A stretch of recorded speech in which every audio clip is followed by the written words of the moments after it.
Complete कराना है, कितनी एक्स्ट्रा क्लास लूं बेटा, आप बताओ। और तुम्हें नोट्स भी मैं वही दे रहा हूँ, जितने अच्छे नोट्स आप नहीं बना सकते उससे अच्छे नोट्स मैं आप लोगों को दे रहा हूँ। किसी को नोट समझ में नहीं आते बेटा ये?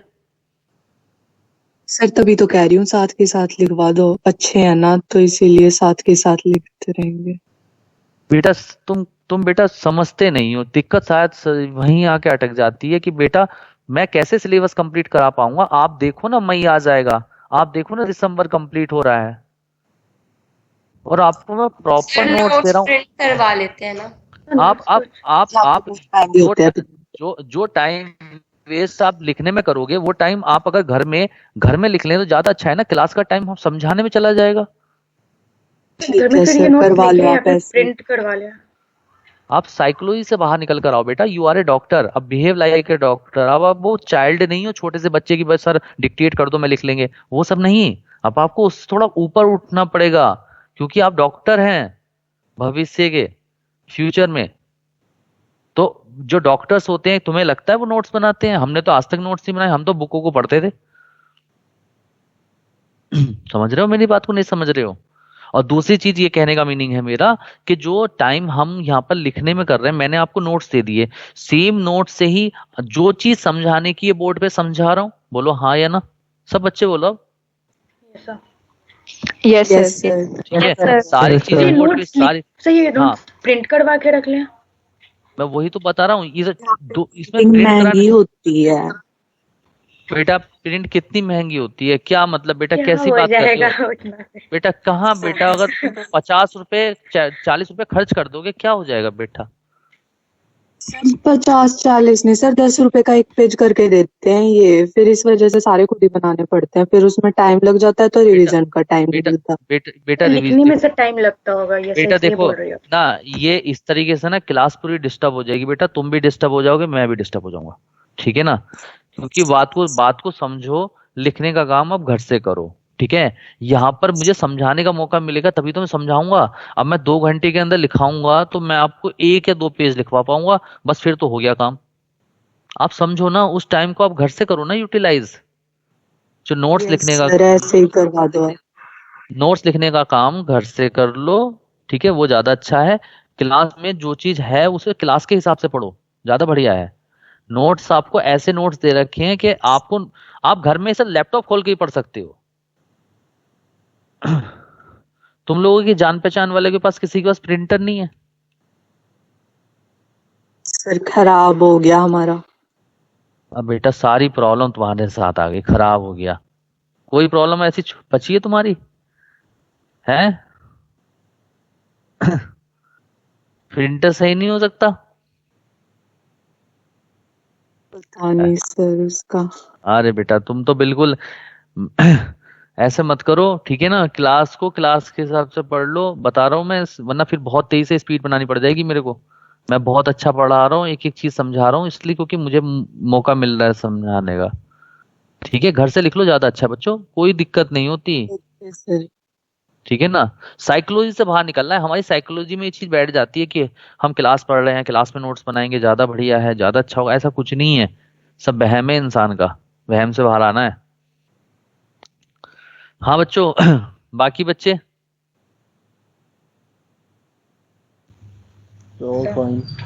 Yes sir.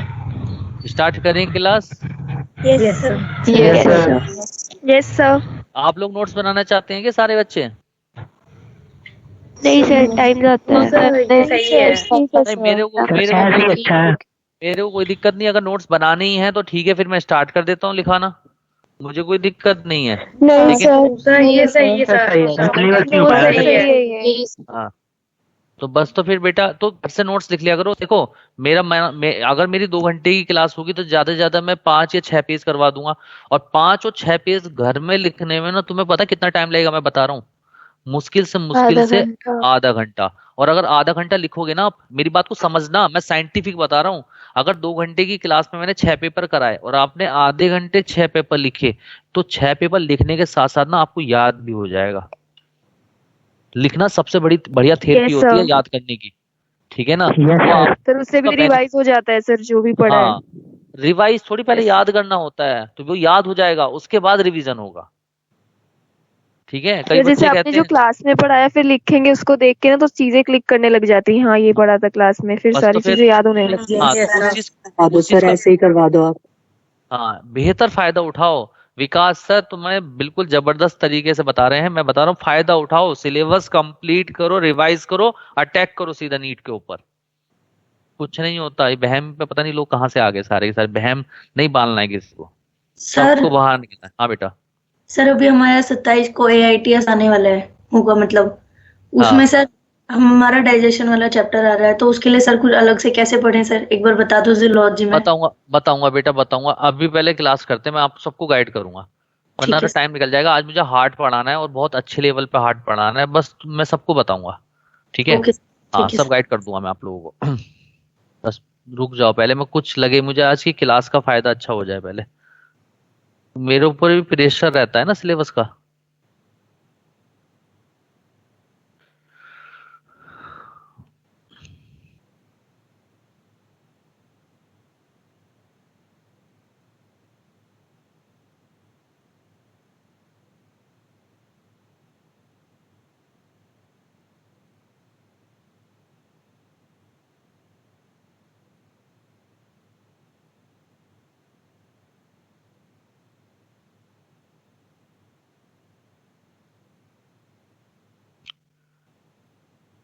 स्क्रीन शेयर है सबके साथ।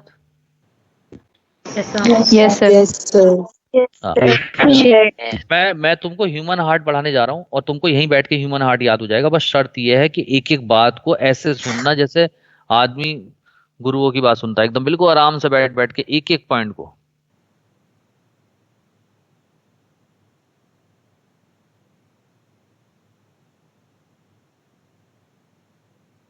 और 100% नीट में क्वेश्चन आएगा। Yes sir.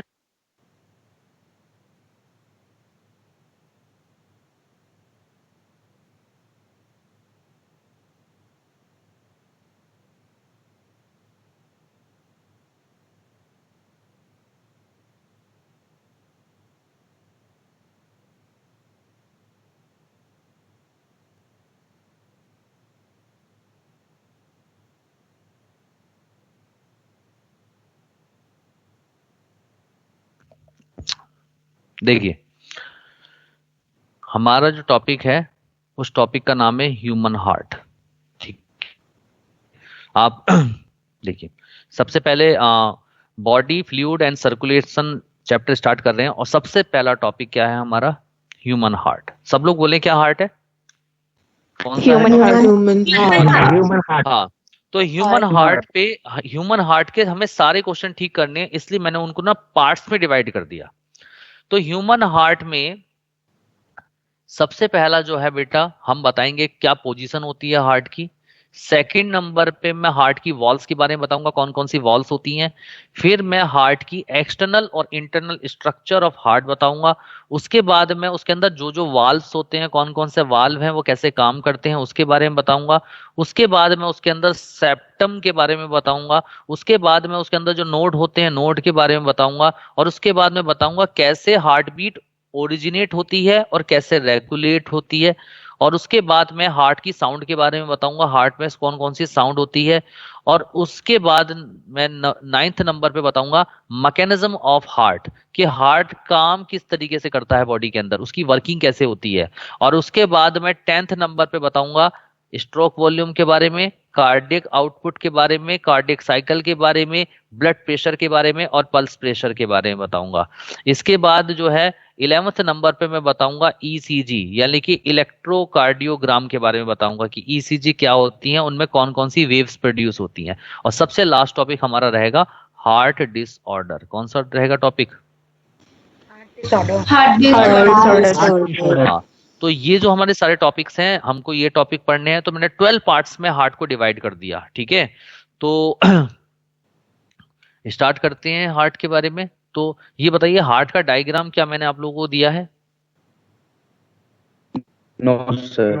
नहीं दिया। ध्यान से समझना, बहुत ही ध्यान से समझना, ठीक है। सबसे पहले एक एक करके मैं बात करूंगा, एक भी पॉइंट नहीं छोड़ूंगा।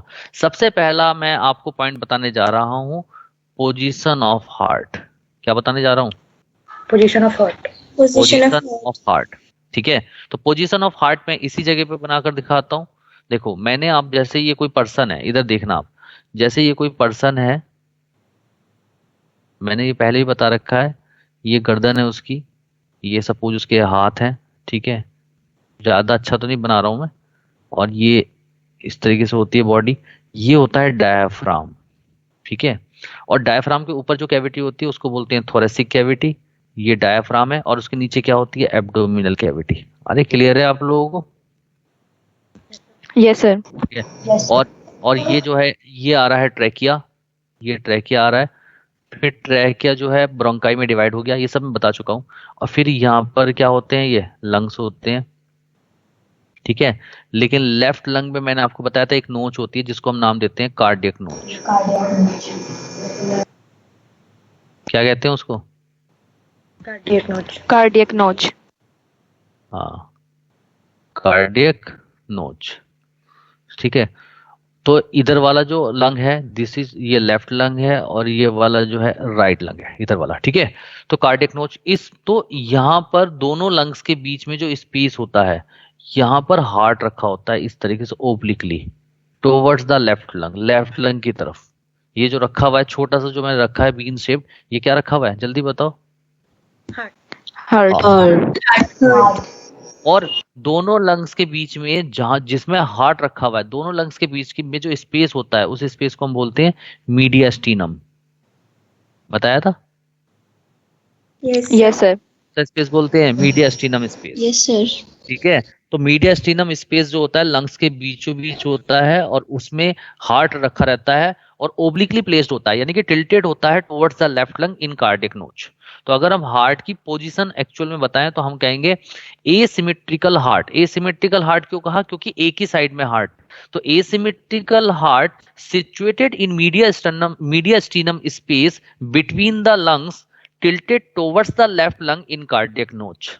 ये इसकी पोजीशन होगी। नई बात समझ में आई? आ गई सर। ठीक है, जैसे यहाँ पोजीशन लिखवाई है मैंने, देखिए asymmetrical heart is located obliquely, आप ओब्लिकली का मतलब तिरछा या टिल्टेड भी कह सकते हो, towards the left lung in mediastinum space. ठीक है, ये इसकी एक्चुअल पोजीशन हो गई ह्यूमन हार्ट की। बताओ क्लियर है सब लोगों को? Yes sir. Yes. Second topic जो आता है that is called heart wall. Second topic क्या है जल्दी बताएं? Heart wall. Heart wall. Heart wall. अब हार्ट की वॉल्स के बारे में समझना, बहुत ध्यान से समझना। डायग्राम में मैं आपको दिखाऊंगा, उसमें आपको एक एक चीज दिखेगी।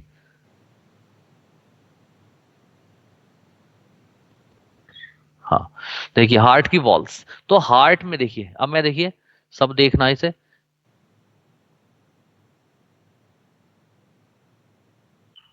मैंने एक गोला सा बनाया है, देख रहे हैं आप? ठीक है, इसमें Yes, हार्ट की वॉल्स आ रही हैं। जो सबसे बाहर की आपको पिंक कलर की वॉल्स दिख रही है, this is called epicardium. Epicardium. क्या बोलते हैं उसे? एपिकार्डियम। एपिकार्डियम। बीच में जो ब्लू कलर की दिखाई दे रही है, दिस इज कॉल्ड मायोकार्डियम। ठीक है, और सबसे अंदर जो ब्राउन कलर की दिख रही है, दिस इज कॉल्ड एंडोकार्डियम। ठीक है, तो इस तरीके से हार्ट की टोटल कितनी वॉल्स होती हैं? 3 वॉल्स होती हैं। 3 वॉल्स होती हैं। ठीक है बेटा, म्यूट कर दो, सुनते जाओ बस, म्यूट कर दो। हार्ट की 3 वॉल्स होती हैं। सबसे बाहर की तरफ होती है एपिकार्डियम, उसके बाद होती है मायोकार्डियम, और सबसे अंदर होती है एंडोकार्डियम। इसमें बेटा जो एपिकार्डियम होती है और एंडोकार्डियम जो लेयर होती है, ये दोनों ही लेयर बनी होती है फाइब्रस कनेक्टिव टिश्यू की। एपिकार्डियम और एंडोकार्डियम दोनों ही बनी होती हैं फाइब्रस कनेक्टिव टिश्यू की, और बीच में जो मायोकार्डियम वॉल है, ये मायोकार्डियम वॉल मसल्स की बनी होती है, और उस मसल्स का नाम है कार्डियक मसल्स। तो मायोकार्डियम बनी होती है कार्डियक मसल से, और कार्डियक मसल्स को आप 2 नाम और देते हैं। कार्डियक मसल्स को ही आप नोडल टिश्यू कहते हो, और कार्डियक मसल्स को ही आप मस्कुलेचर बोलते हो। ठीक है, तो इसका मतलब अगर हार्ट की 3 वॉल्स हो गई, सबसे आउटर एपिकार्डियम, तो एपिकार्डियम और endocardium both are made up of fibrous connective tissue, and myocardium walls made up of cardiac muscles. Clear है सब लोगों को? यस ठीक है। अब यस दूसरा सर। पॉइंट, हाँ, तो ये तीनों मिलकर जो है हार्ट की वॉल्स बनाती हैं। अब हार्ट के बाहर की तरफ एक और पाउच लाइक यानी कि सैक लाइक, सैक का मतलब क्या होता है, पाउच, छोटी सी थैली की तरह, तो यानी कि पाउच लाइक एक और लेयर होती है चारों तरफ, जिसको हम नाम देते हैं पेरिकार्डियम। क्या बोलते हैं उसको, पेरिकार्डियम। ठीक है, पेरिकार्डियम। पेरिकार्डियम। ठीक है, तो पेरिकार्डियम हार्ट की लेयर नहीं है, हार्ट की तो 3 ही वॉल्स थी, उसके बाहर की तरफ एक और लेयर होती है जिसको हम बोलते हैं पेरिकार्डियम।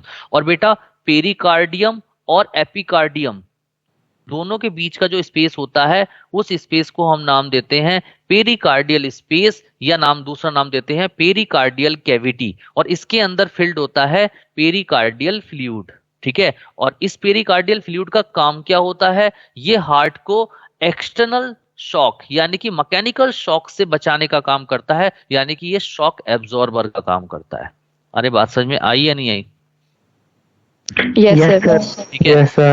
आप इस तरीके से विजुलाइज कर सकते हो, जैसे कोई बच्चा है, बच्चा, ठीक है, बच्चे, कोई भी चीज है, कोई चीज है, हमने बाल्टी में कोई चीज भर ली, पानी भर लिया, और उसमें बीचों बीच हमने कोई चीज रख दी, तो अगर आप कहीं से भी उसको अब देखो, तो यानी कि हमने बीच में जो चीज रखी है उसके चारों तरफ क्या है, वाटर, तो अगर कोई बाहर से शॉक लगेगा तो वाटर क्या कर लेगा, उसको एब्जॉर्ब कर लेगा, यानी कि तो उस चीज तक नहीं पहुंचेगा जिससे वो ब्रेक नहीं होगी।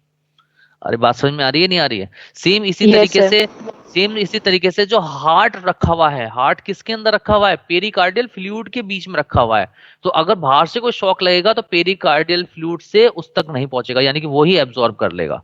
नहीं बात समझ में आई? यस आ गई सर।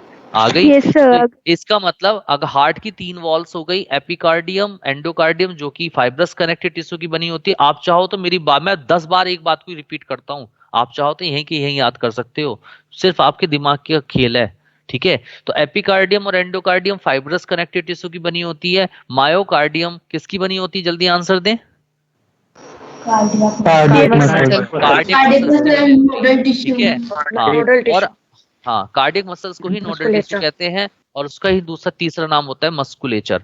और बेटा ये जो हार्ट की वॉल्स होती हैं, इनके बाहर की तरफ एक sac, SAC, sac like structure होती है, जिसको हम नाम देते हैं पेरिकार्डियम। और पेरिकार्डियम और एपिकार्डियम के बीच में जो स्पेस होता है, उस स्पेस को हम नाम देते हैं पेरिकार्डियल स्पेस, या नाम देते हैं पेरिकार्डियल कैविटी। और उसके अंदर एक फ्लूइड फील्ड होता है जिसको हम नाम देते हैं पेरिकार्डियल फ्लूइड। और पेरिकार्डियल फ्लूइड का काम क्या होता है, हार्ट के लिए वो शॉक एब्जॉर्बर का काम करता है, यानी कि मैकेनिकल शॉक से प्रोटेक्ट करने का काम करता है हार्ट को। अरे बात समझ में आई या नहीं आई? Yes sir. चलिए, तो इसका मतलब ये बिल्कुल स्टेप टू स्टेप चल रहे हैं, इसका मतलब आपकी हार्ट की वॉल्स आप लोगों को क्लियर हो गई, आप क्वेश्चन रुकेगा नहीं आप लोगों का। चलिए, थर्ड नंबर पे कौन सी क्या आता है बेटा, external and internal structure of heart. अगला टॉपिक क्या है, external and internal structure of heart. Start करें इस टॉपिक को। Yes yes sir. चलिए, तो मैं क्या कर रहा हूं, मैं कलर चेंज कर रहा हूं, ठीक है, जिससे आप लोगों को दिक्कत नहीं होगी। चलिए, कलर हमने बदल लिया है। तो अब हम बात करते हैं एक्सटर्नल एंड इंटरनल स्ट्रक्चर की। तो बेटा अगर हम बात करते हैं हार्ट की, तो बेटा हार्ट में टोटल 4 चैम्बर होते हैं। हम ह्यूमन हार्ट की बात कर रहे हैं, ह्यूमन हार्ट के अंदर टोटल 4 चैम्बर होते हैं। ऊपर की तरफ यानी कि अबव साइड में 2 स्मॉल ऑरिकल्स होते हैं, जिनको हम एट्रिया भी कहते हैं। ऑरिकल को ही हम क्या नाम देते हैं, एट्रिया। ठीक है, क्या बोलते हैं, एट्रिया। हाँ, तो हार्ट में टोटल 4 चैम्बर होते हैं। देखो मैं 4 चैम्बर कर रहा हूं, first chamber, second chamber, third chamber, 4 chamber, total 4 chamber होते हैं। अबव साइड में एट्रियम होते हैं और लोअर साइड में वेंट्रिकल्स होते हैं। तो अबव साइड जो वेंट्रिकल है, तो अगर आप देखें तो हार्ट की ये राइट साइड है ये हार्ट की, और ये जो है बेटा ये लेफ्ट साइड है हार्ट की, ठीक है। तो ऑब्वियस सी बात है, अगर इस तरीके से ये राइट एट्रियम हो गया, ये लेफ्ट एट्रियम हो गया, ये राइट वेंट्रिकल हो गया, ये हो गया लेफ्ट वेंट्रिकल। क्लियर है सब लोगों को? अरे बोलिए, ठीक है। तो सबसे पहले, ठीक है, हमने कहा एट्रियम है सिंगुलर वर्ड, जैसे मैंने कहा राइट एट्रियम, लेफ्ट एट्रियम, लेकिन राइट एट्रियम और लेफ्ट एट्रियम को एक साथ जोड़कर मैं बोलूंगा एट्रिया। तो एट्रिया प्लूरल वर्ड है। बात को समझ रहे हैं आप लोग?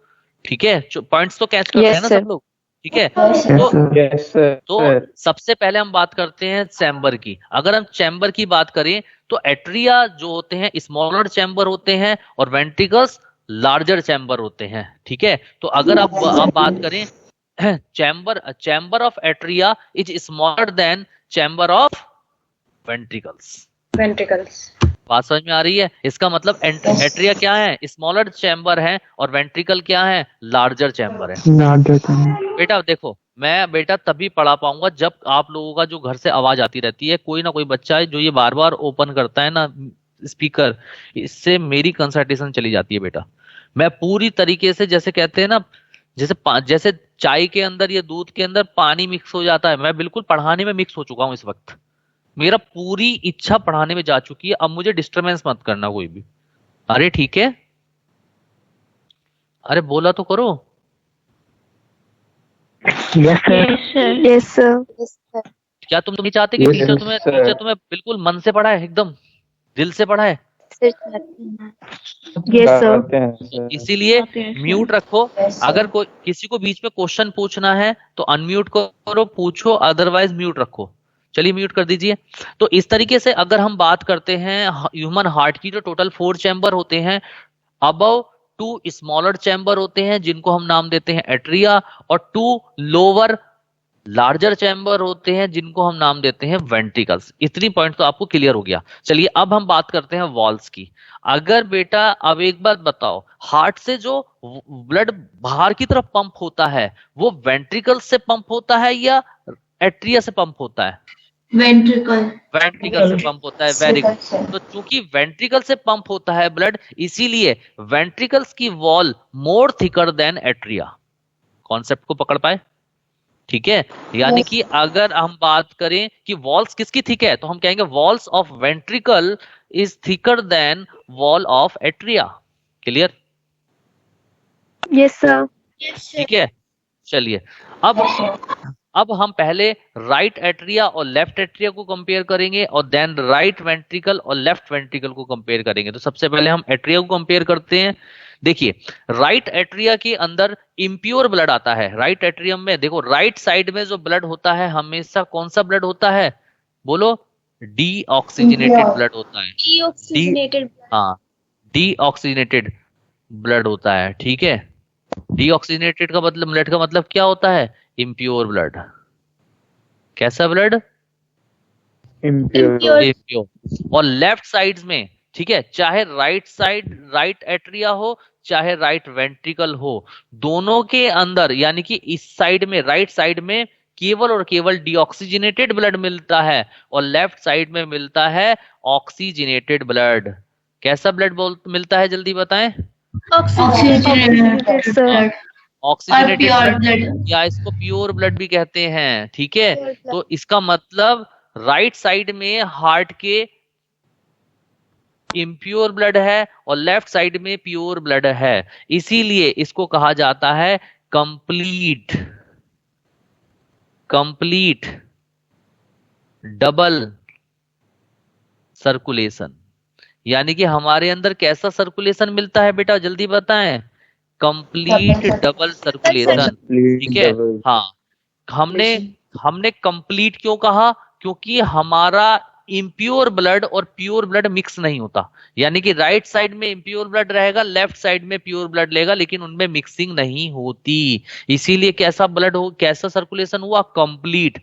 और डबल क्यों कहा? क्योंकि हार्ट में 2 बार ब्लड एंटर कर रहा है। एक बार राइट साइड में एंटर कर रहा है सुपीरियर वेना केवा और इंफीरियर वेना केवा की हेल्प से, और एक बार लेफ्ट साइड में एंटर कर रहा है पल्मोनरी वेन से। तो चूंकि हार्ट में 2 बार ब्लड एंटर कर रहा है, इसीलिए हमने इसको नाम दिया कंप्लीट डबल सर्कुलेशन। बताओ, पॉइंट क्लियर हुआ नहीं हुआ?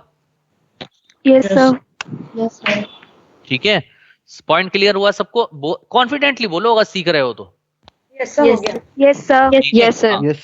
इसका मतलब, हाँ, इसका मतलब अगर हम राइट एट्रियम की बात करते हैं तो राइट एट्रियम में सुपीरियर वेना केवा और इंफीरियर वेना केवा से। सुपीरियर वेना केवा हमारे हार्ट के ऊपर के ऑर्गन से इम्प्योर ब्लड लेकर आती है, इंफीरियर वेना केवा हार्ट के नीचे के ऑर्गन से इम्प्योर ब्लड लेकर आती हैं। और superior vena cava inferior vena cava से इम्प्योर ब्लड आकर किसमें फिल्ड हो जाता है? राइट एट्रियम में। किसमें फिल्ड हो जाता है? राइट एट्रियम में। ठीक है। और लेफ्ट एट्रियम के अंदर पल्मोनरी वेन से प्योर ब्लड आता है, प्योर ब्लड आता है। अब आप कहोगे सर वेन के अंदर तो इम्प्योर ब्लड होता है। बेटा पल्मोनरी आर्टरी और pulmonary vein both are the exception of artery and vein respectively. Clear? यानी कि सभी आर्टरी के अंदर प्योर ब्लड होता है एक्सेप्ट पल्मोनरी आर्टरी। ठीक है। और सारी की सारी वेन्स में इम्प्योर ब्लड होता है एक्सेप्ट पल्मोनरी वेन। तो वेन के अंदर, पल्मोनरी वेन के अंदर कैसा ब्लड होगा? जल्दी बताएं। ऑक्सीजनेटेड। हाँ, यानी कि प्योर ब्लड होगा। ठीक है। और पल्मोनरी जो वेन्स होती हैं इनका नंबर कितना होता है ये बहुत ही कम लोगों को पता है। 2 पेयर्स नंबर में कितने होते हैं ये पल्मोनरी वेन्स? 2 पेयर्स। तो बेटा तो 2 पेयर पल्मोनरी वेन्स की हेल्प से लंग से प्योर ब्लड लेफ्ट एट्रिया में आके फिल्ड हो जाता है। इसीलिए मैंने इसको रेड कलर से बनाया है क्योंकि प्योर ब्लड है। तो प्योर ब्लड, तो इसका मतलब पल्मोनरी वेन से ब्लड कहां से आ रहा है? लंग से आ रहा है। और लंग से प्योर ब्लड आके किस में फिल्ड हो रहा है? जल्दी बताओ, आंसर दो। लेफ्ट एट्रियम में। हाँ, लेफ्ट एट्रियम में आ रहा है। ठीक है। और सुपीरियर वेना केवा और इंफीरियर वेना केवा से इम्प्योर ब्लड कहां से आ रहा है? फ्रॉम ऑल बॉडी टिश्यू या ऑल बॉडी ऑर्गन्स, यानी पूरी बॉडी के ऑर्गन से इम्प्योर ब्लड आ रहा है और वो किसके अंदर फिल्ड हो रहा है? राइट एट्रियम में। ठीक है। तो इसका मतलब राइट एट्रियम के अंदर तो इम्प्योर ब्लड आ रहा है पूरी बॉडी से और लेफ्ट एट्रियम में प्योर ब्लड आ रहा है केवल लंग से। तो बताओ वॉल किसकी थिकर होनी चाहिए? राइट एट्रियम की। नहीं बात समझ में आई? क्योंकि प्रेशर ज्यादा राइट एट्रियम में आएगा ना। अरे बोलो बच्चों। ठीक है। इसीलिए wall of right atrium is greater than या thicker than left atrium. Clear? Sir एक बार दोबारा बताना।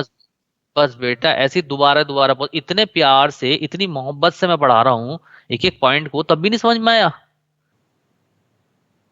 मैंने ये कहा सुस्त दिमाग सबसे बड़ी दिक्कत है। आपको खुलकर पानी वानी पी के एकदम रिलैक्स होके बैठो। मैंने आपको कहा राइट एट्रियम में इम्प्योर ब्लड पूरी बॉडी ऑर्गन से आ रहा है और लेफ्ट एट्रियम में प्योर ब्लड केवल लंग से आ रहा है।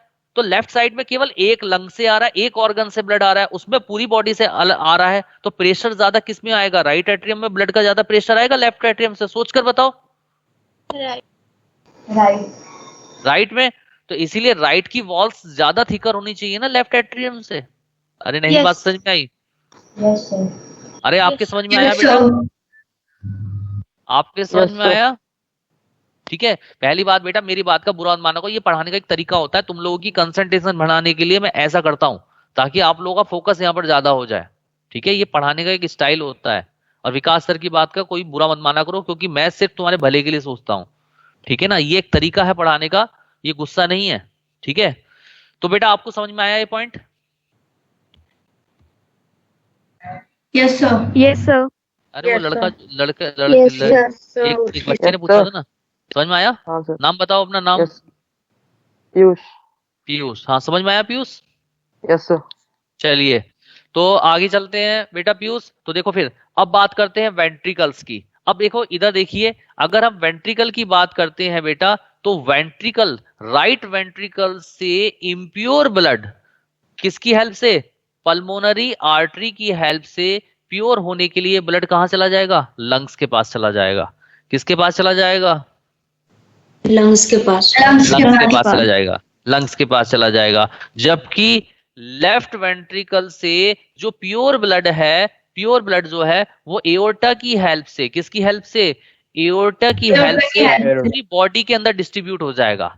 तो यानी कि लेफ्ट वेंट्रिकल से एओर्टा निकल रहा है और वो पूरी बॉडी के ऑर्गन को ब्लड डिस्ट्रीब्यूट कर रहा है, जबकि राइट वेंट्रिकल से इम्प्योर ब्लड निकल रहा है पल्मोनरी आर्टरी से और वो केवल लंग को ब्लड डिस्ट्रीब्यूट कर रहा है। तो इसका मतलब राइट वेंट्रिकल केवल लंग में जा रहा है ब्लड और लेफ्ट वेंट्रिकल से ब्लड पूरी बॉडी ऑर्गन्स के अंदर जा रहा है। तो बताओ किसकी वॉल थिकर होनी चाहिए, जल्दी सोच के बताओ। लेफ्ट वेंट्रिकल की। इसीलिए wall of left ventricle is thicker than wall of right ventricle. अरे क्लियर हुआ पॉइंट आप लोगों को? ये पॉइंट जल्दी से बोलो। ठीक है, मैं बहुत आराम से चल रहा हूँ। ठीक है, तो ये पॉइंट आप लोगों का क्लियर हो गया। ठीक है, तो चलिए इतनी बात आप लोगों को समझ में आ गई। चलिए अगले पॉइंट्स पे चलते हैं। ठीक है, अब बेटा जो एट्रियम है, एट्रियम की जो इनर वॉल होती है, इनर वॉल जो होती है बेटा वो फोल्डेड हो जाती है। कैसी हो जाती है जल्दी बताओ? फोल्डेड हो जाती है। देखो मैं बना रहा हूं, ये देखिए, ये वाली वॉल की बात कर रहा हूं, देख रहे हैं? ये वॉल क्या हो गई है, अंदर की, सबसे अंदर की जो वॉल होती है एट्रियम की, वो क्या हो जाती है? जल्दी बोलो बच्चों। फोल्डेड हो जाती है। और उस फोल्डेड स्ट्रक्चर को हम नाम देते हैं, फोल्डेड वॉल्स को नाम देते हैं मस्कुलाई पेक्टिनेटी। क्या नाम देते हैं जल्दी बताएं? मस्कुलाई पेक्टिनेटी। सेम इसी तरीके से वेंट्रिकल्स की भी जो इनर वॉल होती है, वेंट्रिकल्स की जो इनर वॉल होती है, देखिए मैं बना रहा हूं, वेंट्रिकल्स की जो इनर वॉल होती है ये भी फोल्डेड हो जाती है। देखिए फोल्डेड दिखाई दे रही है, बनाइए मैंने। ये भी क्या हो जाती है बेटा, जल्दी बोलो। फोल्डेड। हाँ, ये भी फोल्डेड हो जाती है। और इस फोल्डेड वॉल्स को हम नाम देते हैं क्या? बोलो। कोल्यूमा कॉर्नी। क्या बोलते हैं इस वॉल्स को? कोलियोमा कॉर्नी। हाँ, यहाँ लिखा हुआ नहीं है शायद कहीं पे कोल्यूमा कॉर्नी, मैं लिख देता हूँ। सिर्फ पेपिलरी मसल लिखा हुआ है। नहीं, कोल्यूमा कॉर्नी। ये जो वॉल्स हैं इसको हम क्या नाम देंगे जल्दी बताओ? कोलियोमा कॉर्नी।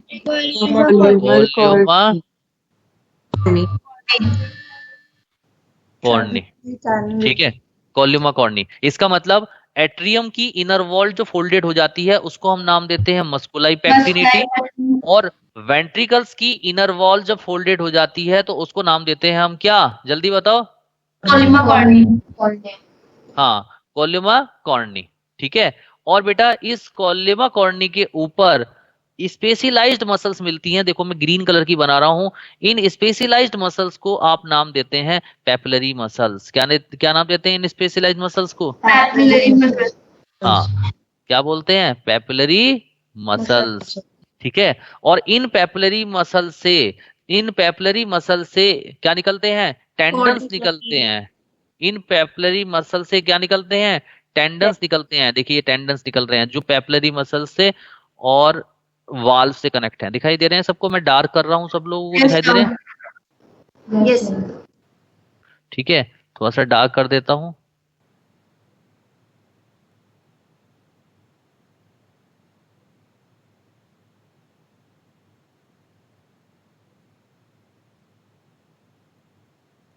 ठीक है, तो ये जो बेटा देखिए, अब देखिए वेंट्रिकल्स की इनर वॉल को क्या बोलते हैं? कोल्यूमा कॉर्नी। क्या बोलते हैं जल्दी बताएं?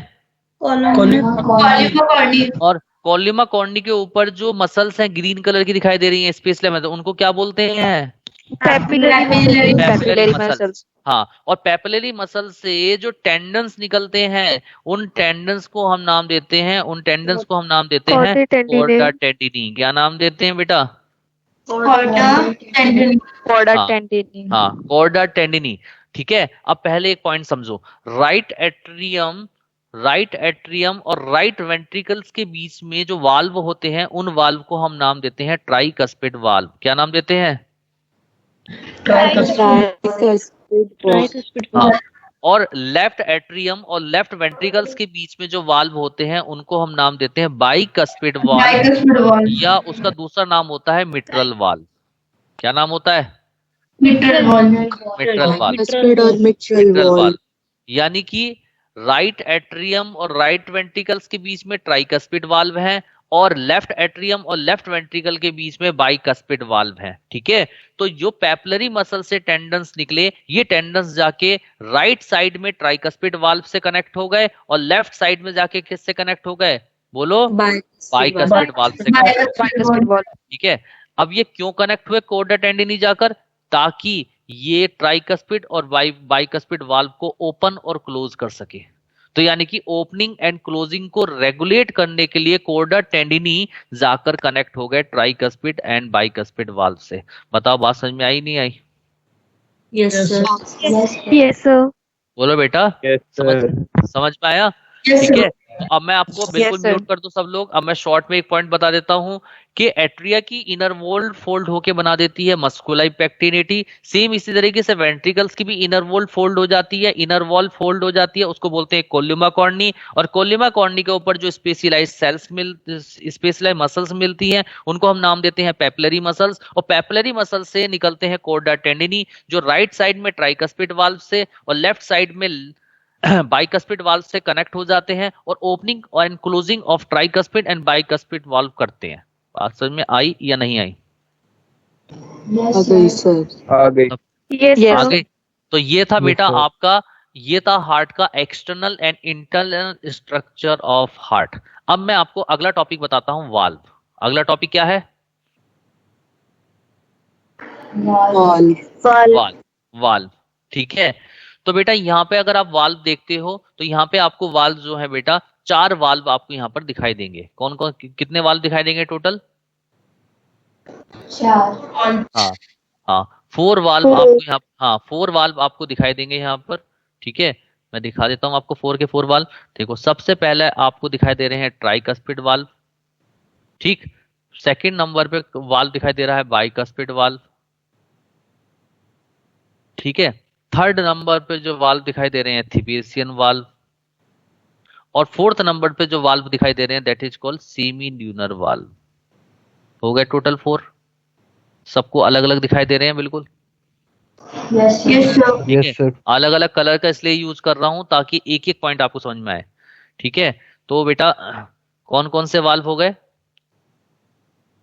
Tricuspid valve, tricuspid, bicuspid, thebesian valve, semilunar valve. Valve. अब मेरी बात सुनो, म्यूट कर दो। देखो बेटा, ट्राइकस्पिड वाल्व जो होते हैं ये राइट एट्रियम और राइट वेंट्रिकल्स के बीच में होते हैं। ठीक है, और बाइकस्पिड या मिट्रल वाल्व लेफ्ट एट्रियम और लेफ्ट वेंट्रिकल्स के बीच में होते हैं। ठीक है, पोजीशन समझ में आ गई? अब क्या है बेटा, देखो इसका मतलब ट्राइकस्पिड और बाइकस्पिड वाल्व जो है एट्रियम और वेंट्रिकल्स के बीच में ही तो है। अरे बोलो, ठीक है, बोलो बेटा। Yes sir. मजा नहीं आ रहा, इतना थकी हुई आवाज से ना मुझे Yes, पढ़ाना sir. नहीं आता। Yes sir. Yes sir. मतलब ऐसा लगता है कि ना Yes, अभी sir. अभी क्लास बंद कर दूं मैं। मुझे ये एनर्जी नहीं चाहिए बच्चों, मुझे एनर्जी चाहिए। Yes sir, yes sir. हाँ यस ये सर। क्या है? अगर सोने का मन है तो सो जाओ। Yes class sir. हाँ ठीक है। तो बेटा हमने कहा राइट एट्रियम और राइट वेंट्रिकल्स के बीच में ट्राइकस्पिड वाल्व होता है और लेफ्ट एट्रियम और लेफ्ट वेंट्रिकल के बीच में बाइकस्पिड वाल्व होता है। क्लियर? तो देखो दोनों तरफ आप देखो एट्रियम और वेंट्रिकल्स के बीच में वाल्व है, इसीलिए इन ट्राइकस्पिड और बाइकस्पिड वाल्व को एक साथ मिलाकर हम बोलते हैं एवी वाल्व। एवी का मतलब एट्रियो वेंट्रिकुलर वाल्व। बात समझ में आई या नहीं आई? यानी कि Yes, sir. हाँ, Yes, sir. हमने एवी वाल्व क्यों कहा? क्योंकि एट्रियम और वेंट्रिकल्स के बीच में है, इसीलिए हमने इसको नाम दिया एट्रियो वेंट्रिकुलर वाल्व। और एट्रियो वेंट्रिकुलर वाल्व 2 टाइप के होते हैं, एक होते हैं ट्राइकस्पिड वाल्व और एक होते हैं bicuspid valve. Tricuspid valve right atrium और राइट वेंट्रिकल्स के बीच में होते हैं और बाइकस्पिड वाल्व लेफ्ट एट्रियम और लेफ्ट वेंट्रिकल्स के बीच में होते हैं। बताइए पॉइंट क्लियर हुआ नहीं हुआ? Yes sir. ठीक है, Yeah. चलिए yes sir. Yes sir. Third number पे हम पढ़ते हैं थिबेसियन वाल्व। तो थिबेसियन वाल्व को समझिए। ठीक है, तो अब मैं थिबेसियन वाल्व आपको समझाने जा रहा हूं, तो बहुत ध्यान से देखना इस पॉइंट को। ठीक है, देखिए अगर जैसे हार्ट की बात करते हैं, सपोज हम हार्ट की बात करते हैं, तो जैसे हार्ट के 4 चैम्बर होते हैं, तो मैंने हार्ट के ये 4 चैम्बर बना दिए। ठीक है, जिसमें ये राइट एट्रियम है, ये लेफ्ट एट्रियम है, ये राइट वेंट्रिकल है और ये लेफ्ट वेंट्रिकल है। क्लियर? अब इसको मैंने, ये क्या है? हार्ट चारों तरफ वॉल से घिरा हुआ है, यानी कि पूरी चारों तरफ इसके क्या है? बोलो, वाल्व है। जब हम बाहर से देखेंगे तो ये इस तरीके से वाल्व से घिरा रहेगा चारों तरफ से। अरे बोलो, थिकेस्ट वॉल होगी इसकी बाहर की तरफ। अरे बोलो, yes sir. Yes sir. Heart की वॉल से घिरा हुआ है, ठीक है, इस तरीके से। अब मुझे किसी ने हार्ट दे दिया, अब मुझे कैसे पता लगेगा कि मुझे कहां पर डाइसेक्शन करना है? डॉक्टर को कैसे पता लगता है कि डाइसेक्शन करना है? कहीं ऐसा ना हो वो कुछ गलत चीज डाइसेक्ट कर दे, ठीक है। तो हमें कैसे पता लगेगा? तो सपोज मुझे एट्रियम और वेंट्रिकल्स के बीच में हार्ट को कट करना है सर्जरी करने के लिए, तो मुझे कैसे पता लगेगा? तो हार्ट तो चारों तरफ किससे है? मसल से सराउंडेड है भाई, चैम्बर तो अंदर है ना, चारों तरफ तो मसल्स है। अरे यस बोलिए, सर। ठीक है। अब मुझे कैसे पता लगेगा? तो बेटा क्या होगा, बाहर से एक छोटा सा पॉइंट उठा हुआ दिखाई देता है, छोटा सा पॉइंट एक उठा हुआ दिखाई देता है between atria and ventricle, right side में। राइट एट्रिया और राइट वेंट्रिकल्स के बीच में एक छोटा सा गड्ढा होता है, ठीक है। इस गड्ढे को या इस डिप्रेशन को हम नाम देते हैं कोरोनरी सल्कस। इसको क्या बोलते हैं जल्दी बताओ?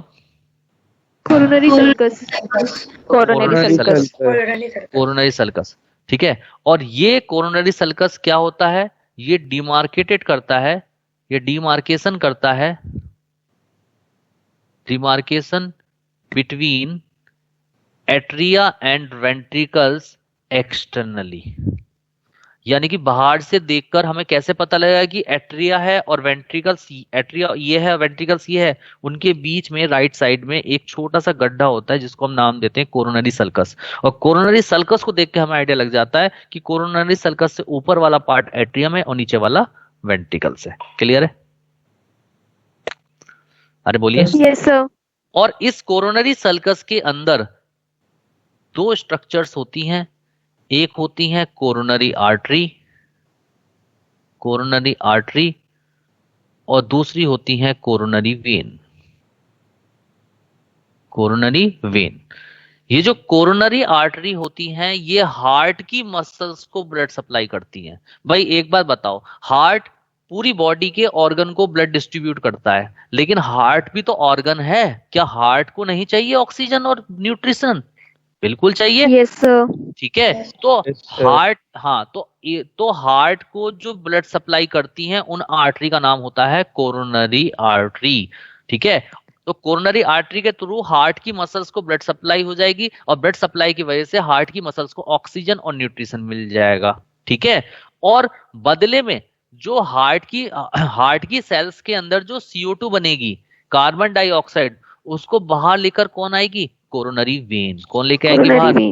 कोरोनरी वेन, ठीक है। हार्ट यानी कि हार्ट को प्योर ब्लड सप्लाई करने का काम करेंगी कोरोनरी आर्टरी, और इम्प्योर ब्लड लाने का काम कौन करेंगी? Coronary when. और ये सारी की सारी कोरोनरी वेन कोरोनरी सल्कस के अंदर मर्ज हो जाती हैं, एक साथ जुड़ जाती हैं। जैसे सपोज काफी सारी कोरोनरी आर्टरी आ गई और सब जगह आके एक पॉइंट पर आके सारी जुड़ जाएंगी, किसके अंदर? कोरोनरी सल्कस में, ठीक है। और कोरोनरी वेन्स के आपस में मर्ज होके बन जाएगा कोरोनरी साइनस। क्या बन जाएगा? Coronary sinus. Coronary sinus. समझ पा रहे हो आप लोग? विजुअलाइजेशन हो यस पा रहा है? सर। ठीक है। Yes, sir. यानी कि कोरोनरी सल्कस के अंदर कोरोनरी वेन्स आई और सारे के सारे जाके एक पॉइंट्स पे जुड़ गई, और सारे के सारे एक पॉइंट्स पे जुड़कर इस तरीके से सारे एक पॉइंट्स पे जुड़ गई, और उस पॉइंट्स को हमने क्या नाम दे दिया? कोरोनरी साइनस, ठीक है। हाँ, और बताओ इस कोरोनरी साइनस के अंदर इम्प्योर ब्लड होगा, प्योर ब्लड होगा? इम्प्योर ब्लड होगा, क्योंकि कोरोनरी वेन से बनी है ये। अरे बोलिए, ठीक है। Yes. और ये जो कोरोनरी साइनस है, ये जो कोरोनरी साइनस है, मैं बड़ा इंपॉर्टेंट पॉइंट बताने जा रहा हूं। ये जो कोरोनरी साइनस है, इससे जो इम्प्योर ब्लड होगा, इससे जो इम्प्योर ब्लड होगा, वो इम्प्योर ब्लड किसके अंदर चला जाएगा? राइट एट्रियम में चला जाएगा। किस में चला जाएगा? Right atrium. हाँ, राइट एट्रियम में चला जाएगा। मैं लिख रहा हूं यहाँ पे नाम इसका, कोरोनरी साइनस। यानी कि इसका मतलब ये हो गया कि राइट एट्रियम के अंदर तीन चीजों से इम्प्योर ब्लड आया, superior vena cava, inferior vena cava and coronary sinus. बताओ पॉइंट को क्लियर हुआ नहीं हुआ? Yes, sir. Yes Yes, sir sir. Yes, ठीक है, sir. इसका मतलब राइट एट्रियम, ये बहुत ही कम लोगों को पता है, क्वेश्चन आता है, तुमने हमेशा वेना केवा ही देखोगे इसका कहीं भी किसी भी स्ट्रक्चर में। तो इसका मतलब राइट एट्रियम के अंदर इम्प्योर ब्लड तीन चीजों से आया, सुपीरियर वेना केवा से आया, इंफीरियर वेना केवा से आया, और थर्ड किससे आया? Coronary sinus. Coronary sinus. Coronary sinus. ठीक है, और इस कोरोनरी साइनस को ऊपर की तरह ढक्कन की तरह एक स्ट्रक्चर होती है जो उसको कवर करने का काम करता है, और उसका नाम होता है थिबेसियन वाल्व। नई बात समझ में आई? पॉइंट को कैच करा आप लोगों ने? Yes sir. ठीक है, यानी कि थिबेसियन वाल्व का काम क्या है? गार्डिंग द कोरोनरी साइनस, यानी कि कोरोनरी साइनस को गार्ड करने का काम होता है थिबेसियन वाल्व का। मेरे ख्याल से पॉइंट आपने कैच कर लिया होगा। Yes sir. ठीक है, ठीक है, चलिए इतना पॉइंट आप लोगों ने सर। कैच किया। सर ये हाँ। राइट साइड पे क्यों नहीं होता फिर? हैं? ये राइट साइड पे क्यों नहीं होता फिर सर? जैसे Right कि जैसे सिर्फ लेफ्ट साइड पे कोरोनरी साइनस बना हुआ है जैसे सर, तो ऐसे राइट पे भी तो होंगे ना सर? लेफ्ट साइड में कहाँ बनाया मैंने? राइट एट्रियम में तो सर हमारा बॉडी टिश्यू से आएगा ना, डीऑक्सीजनेटेड वाला। क्या बेटा क्या बोल रहे हो आप? क्या क्या मतलब कहना चाह रहे हो? मैं समझ नहीं पाया। सर जी आपने ये कोरोनरी सल्कस वाला पॉइंट बताया, हाँ सर ये राइट में भी होगा और ये लेफ्ट में भी होगा, दोनों तरफ होगा ना? नहीं बेटा, राइट साइड में तो बनाया है, देखो तो राइट ही साइड में तो बनाया है, केवल राइट साइड में होता है। लेफ्ट पे नहीं मिलेगा सर? नहीं, तो सर हम फिर लेफ्ट एट्रियम और लेफ्ट वेंट्रिकल में कैसे पता करेंगे? बेटा आपने- राइट साइड का पता लग जाएगा, उसी से लेफ्ट का पता लग जाएगा। ठीक है सर। ठीक है ना? और जब आप, हाँ, राइट साइड में होता है कोरोनरी साइनस, ना कि लेफ्ट साइड में। ठीक है ना? सर हाँ, सर कोरोनरी आर्टरी की एक बार पोजीशन बता दो, कहाँ से है, मतलब इसमें शो नहीं हो रहा पोजीशन बता दो मतलब? सर, क्लियर नहीं हो रहा कहाँ प्रेजेंट कहाँ है कोरोनरी अरे- आर्टरी। अरे मेरे बेटे, मेरा बच्चे, राइट एट्रियम और राइट वेंट्रिकल्स के बीच में एक छोटा सा गड्ढा होता है, अब हिंदी में समझो। ये सर वो तो क्लियर हो गया कि सर हाँ। कोरोनरी सल्कस के अंदर दोनों प्रेजेंट होते हैं, मतलब शो नहीं हो हाँ। रहा सही से, क्लियर नहीं, विजुअलाइज नहीं कर पा रही सर, मतलब कोरोनरी आर्टरी कहाँ से मतलब निकल रही है सर? कहाँ से निकल रही है? एओर्टा से निकल रही है। Okay sir. सब चीजें एओर्टा से निकल रही हैं, ये जानना चाहते हो ना? तो बेटा यहाँ Yes, से जो, sir. हाँ, तो यहाँ से जो लेफ्ट वेंट्रिकल से एओर्टा निकलेगा प्योर ब्लड लेके, इसी से Yes, एक छोटी सी ब्रांच निकल जाएगी कोरोनरी आर्टरी की, और वो पूरे Okay, हार्ट के sir. अंदर डिस्ट्रीब्यूशन हो जाएगा। अब विजुअलाइजेशन Okay, हो sir. गया? क्योंकि यस सर, यस सर। क्योंकि जितनी भी pure blood Yes, supply sir. हो रही है, जितनी भी प्योर ब्लड सप्लाई हो रही है पूरी बॉडी ऑर्गन को, वो सब एओर्टा कर रहा है। Yes sir. ठीक है? हाँ, चलिए Clear इतना हो गया। पॉइंट आप लोग क्लियर हो गया। हाँ, पहले मैं एक बात आप लोगों को कह देता हूँ, ये मत सोचना मैं इरिटेट हो रहा हूँ, ये मत सोचना मैं गुस्सा कर रहा हूँ, ये मेरा पढ़ाने का एक स्टाइल है। इससे क्या है कि मैं आप लोगों को अपनी ओर खींचता हूँ ताकि आप समझने में ज्यादा फोकस करें।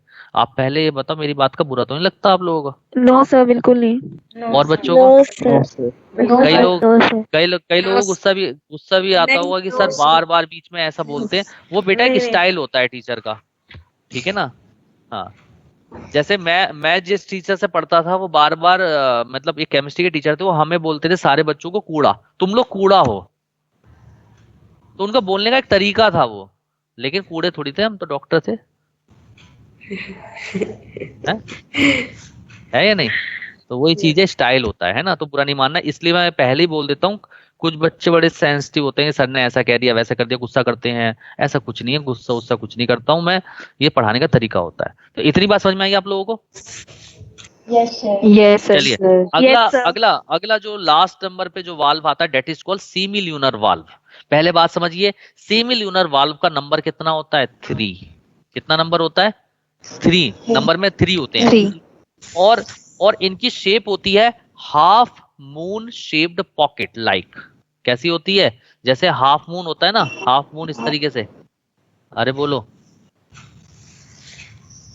अरे बोलो। Yes sir, Yes, half sir. Moon. हाँ, हाँ, तो कैसी शेप है बेटा सेमील्यूनर वाल्व की? Half moon shaped half pocket moon like. Shaped pocket. Pocket की तरह है, ठीक है। और सेमी ल्यूनर वाल्व कहां पर होते हैं? देखिए दो जगह पर सेमी ल्यूनर वाल्व होते हैं। मैं इसका कलर बदल देता हूं, इससे ज्यादा अच्छा आपको दिखाई देगा। एक हो गया आपके ये, मैंने देखो ऑरेंज कर दिया, और एक ये, दो जगह पे वाल्व होते हैं। कहां कहां पर? At the opening of aorta और at the opening of pulmonary artery. कहां कहां पर होते हैं? ओपनिंग ऑफ पल्मोनरी आर्टरी और aorta. Pulmonary artery and aorta. Clear? अब बेटा जरा प्लीज म्यूट कर दो, किसी के यहाँ चक्की चल रही है, पीछे आवाज आ रही है चक्की चलने की, ठीक है। तो सेमील्यूनर वाल्व जो है बेटा पल्मोनरी आर्टरी और एओर्टा की ओपनिंग में प्रेजेंट होते हैं, ठीक है। और इनका काम क्या होता है, अब उस बात को समझो, बहुत काम की बात बताने जा रहा हूं मैं। ये बताइए, जो हार्ट से बाहर ब्लड पंप होता है वो किसकी वजह से ब्लड पंप होता है? वेंट्रिकल्स की वजह से। वेंट्रिकल, अरे बोलो, वेंट्रिकल की वजह से तो ब्लड पंप होता है हार्ट से बाहर। Yes sir. ठीक है। Yes sir. अब हाँ, अब एक बात बताओ, जैसे ही जब वेंट्रिकल्स जो है यहाँ पर, वेंट्रिकल में जब ऐसे कॉन्ट्रैक्शन होगा तो प्रेशर बढ़ेगा या घटेगा? बढ़ेगा। बढ़ेगा, यानी कि प्रेशर बढ़ेगा। उस प्रेशर की वजह से tricuspid valve become closed end bicuspid valve become closed, वो बंद हो जाएंगे, and semi lunar valve become open. नई बात समझ में आई? तो बात को समझ रहे हैं? पहले तो बेटा इतनी बार बोलने के बाद भी ना सब लोग अनम्यूट किसने कर रखा है? ये यस सर। बेटा देखकर बताओ, ये कौन सा बच्चा है जो अनम्यूट करके बैठा है? Pragati. Yes sir. Pragati, sorry sir. ठीक है। तो आप एक बात देखो, जब वेंट्रिकल में कॉन्ट्रैक्शन होगा, आप खुद विजुलाइज करो कि वेंट्रिकल्स में ऐसे कॉन्ट्रैक्शन हो रहा है तो प्रेशर इंक्रीज होगा। भाई आप जैसे गुब्बारे में पानी भरा हुआ है, जब आप गुब्बारे को दबाओगे तो पानी बाहर निकलेगा ना। अरे यार बोलो। Yes sir. ठीक है। यानी कि जब वेंट्रिकल में कॉन्ट्रैक्शन होगा तो प्रेशर इंक्रीज होगा, और उस प्रेशर की वजह से ट्राइकस्पिड और बाइकस्पिड वाल्व बिकम क्लोज। क्यों क्लोज हो जाएंगे? ताकि ब्लड बैकफ्लो होकर एट्रिया में ना चला जाए। क्लियर? Yes sir. ठीक है। तो यानी कि tricuspid and bicuspid valve become closed end सेमील्यूनर valve become open. सेमील्यूनर valve open हो जाएंगे एंड ब्लड प्रेशर के साथ पल्मोनरी आर्टरी में और एओर्टा के अंदर एंटर कर जाएगा, और एओर्टा से पूरे बॉडी के अंदर डिस्ट्रीब्यूट हो जाएगा, और पल्मोनरी आर्टरी से लंग में चला जाएगा। बताइए बात समझ में आई नहीं आई? Yes sir. ठीक है। मैं बहुत धीरे धीरे विजुलाइज करा रहा हूँ, चीजों को समझ में आ रहा है आप लोगों के? Yes sir. Yes sir. ठीक है। तो इस तरीके से ट्राइकस्पिड वाल्व आपको समझ में आ गया, बाइकस्पिड वाल्व समझ में आ गया, थिबेसियन वाल्व कहाँ होता है पता लग गया, और सेमील्यूनर वाल्व समझ में आ गया। चारों वाल्व क्लियर हैं आप लोगों को? बोलो। Yes sir. हाँ, चलिए अब अगला जो है वो है सेप्टम। अगला टॉपिक क्या है? अगला टॉपिक क्या है? हाँ बेटा। सर एक क्वेश्चन था, ये जो यहाँ पे कोरोनरी सर्कस के ऊपर सिर्फ कोरोनरी वेन होती है या फिर वो आर्टरी भी होती है? मेरे बेटा, मेरे बच्चे, एक कटोरी ले लो, कटोरी, तो कटोरी कोरोनरी सल्कस हो गया, और उस कटोरी के अंदर कोरोनरी आर्टरी भी रख दो, वेन्स भी रख दो। तो आर्टरी वेन तो कटोरी के अंदर है ना, और उसके बाद जो वेन्स हैं वो आपस में जुड़कर कोरोनरी साइनस बन जाएंगे, और वो साइनस बाहर आएगा और वो राइट एट्रियम में चला जाएगा। नहीं बात समझ में आई? आ गई। नहीं आई? अभी भी नहीं आई समझ में? आ गई सर। सर वो मेरे को ये था ना कि एओर्टा से वो आ रही है कोरोनरी आर्टरी, तो फिर वो हार्ट के अंदर ही रहेगी, तो फिर उसमें से निकलेगा फिर कोरोनरी वेन, इसलिए मेरे को लग रहा था। बेटा देखो, हमारी बॉडी के जो ऑर्गन्स होते हैं ना, वेरी कॉम्प्लेक्स, हमारी बॉडी के ऑर्गन्स वेरी कॉम्प्लेक्स हैं, और ठीक है, और उनको क्या है, आप ऑर्गन्स को तभी अच्छे से समझ सकते हो जब आप उसको क्लिनिकली देखो, डाइसेक्शन करो। तो जब आप मेडिकल कॉलेज में जाते हो तो थ्योरी की क्लासेस तो चलती हैं, लेकिन मेन प्रैक्टिकल क्लासेस है, क्योंकि वहां पे आपके सामने वो हार्ट रखा होगा, तो डॉक्टर्स जो होंगे वो आपको दिखाएंगे दिस इज कोरोनरी सल्कस। जो चीज आप विजुलाइज कर रहे हो वहां देखोगे। बात को समझ रहे हो ना? तो यहाँ सिर्फ विजुलाइज कर सकते हो। हाँ, तो चलिए अगला टॉपिक है हमारा सेप्टम। तो सेप्टम में बताता हूँ। तो देखिए, सेप्टम स्टार्ट करें, सब लोग तैयार हैं? Yes sir. Yes sir. हाँ, तो इसके लिए मैं कोई कलर दूसरा ले लेता हूँ सेप्टम के लिए, ताकि अलग हो जाए वो सेप्टम।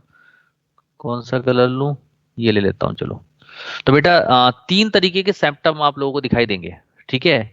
एक होते हैं दो वेंट्रिकल्स के बीच में। देखो सेप्टम क्या है? सेप्टम एक तरह से एक पतली सी दीवार है जो दो चीजों को एक दूसरे से सेपरेट कर रही है। यानी कि दो वेंट्रिकल्स को आपस में सेपरेट करने का काम कौन करेगा? Interventricular septum. कौन करेगा? Interventricular septum. Interventricular septum. हाँ, तो इंटरवेंट्रिकुलर सेप्टम जो होगा, इसे हमने इंटरवेंट्रिकुलर क्यों कहा? क्योंकि ये दो वेंट्रिकल्स को एक दूसरे से सेपरेट कर रहा है, तो इसे कहा इंटरवेंट्रिकुलर सेप्टम। और दो एट्रिया को एक दूसरे से सेपरेट करने का काम कौन करेगा? यहाँ लिखा हुआ नहीं है, मैं लिख देता हूँ। Inter auricular septum. क्या बोलेंगे उसे? Inter interauricular septum. Auricular septum. Clear है? सब लोगों को समझ में आ रहा है? तो दो एट्रिया को सेपरेट कौन सा सेप्टम करेगा? इंटरएट्रिकुलर सेप्टम। और वेंट्रिकल्स को सेपरेट कौन करेगा? दो इंटरवेंट्रिकुलर सेप्टम। अब एक बात बताओ, खुद सोच कर बताना, देखो रटने की कोई जरूरत नहीं है। इंटरएट्रिकुलर सेप्टम थिन होगा और इंटरवेंट्रिकुलर सेप्टम थिक होगा। क्यों? सर वेंट्रिकल प्रेशर के साथ आ रहे हैं। हाँ, क्योंकि वेंट्रिकल्स की वजह से ब्लड बाहर की तरफ निकलेगा। उस वेंट्रिकल से तो ब्लड बाहर निकलेगा, तो वहां पर प्रेशर ज्यादा रहेगा। तो प्रेशर को झेलने के लिए सेप्टम भी तो मोटा होगा, वो थिकेस्ट होगा। इसीलिए interventricular septum is more thicker than interauricular septum. Clear है पॉइंट? Yes sir. यस। ठीक है। और एट्रिया और वेंट्रिकल्स के बीच में, एट्रिया और वेंट्रिकल्स के बीच में, मैं फिर से रिपीट कर रहा हूं, एट्रिया और वेंट्रिकल्स के बीच में जो सेप्टम होता है उसको नाम देते हैं एट्रियोवेंट्रिकुलर सेप्टम। अरे क्लियर है? इसमें कोई रटने वाली चीज ही नहीं है। Yes sir. दो एट्रियम के No, बीच में sir. जो सेप्टम, हाँ म्यूट कर दो। दो एट्रियम के बीच में जो सेप्टम है इंटरएट्रिकुलर सेप्टम, दो वेंट्रिकल्स के बीच में जो सेप्टम है इंटरवेंट्रिकुलर सेप्टम, और एट्रिया और वेंट्रिकल्स के बीच में जो सेप्टम है एट्रियोवेंट्रिकुलर सेप्टम। अरे क्लियर है आप लोगों को? Yes sir. तीनों Yes, सेप्टम sir. दिखाई दे गए। चलिए अगला Yes, है sir. बेटा नोड। अब मैं बड़ा इंपॉर्टेंट पॉइंट बताने जा रहा हूं, नोड। ठीक है, बहुत ध्यान से समझना। ठीक है, देखिए नोड की बात कर रहे हैं, तो नोड को मैं एक कलर ले लेता हूं। चलिए ये कलर लेता हूं अब की बार। देखिए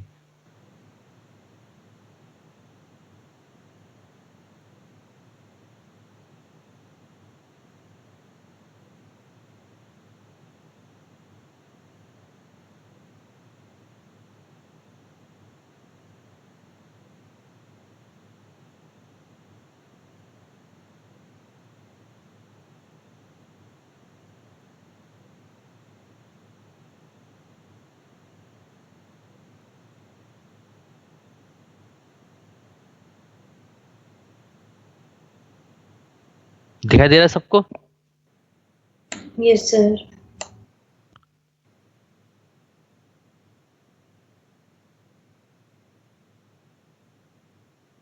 मैं जितना डार्क कर सकता था मैंने कर दिया है, ताकि आप लोगों को बिल्कुल अच्छे से समझ में आए।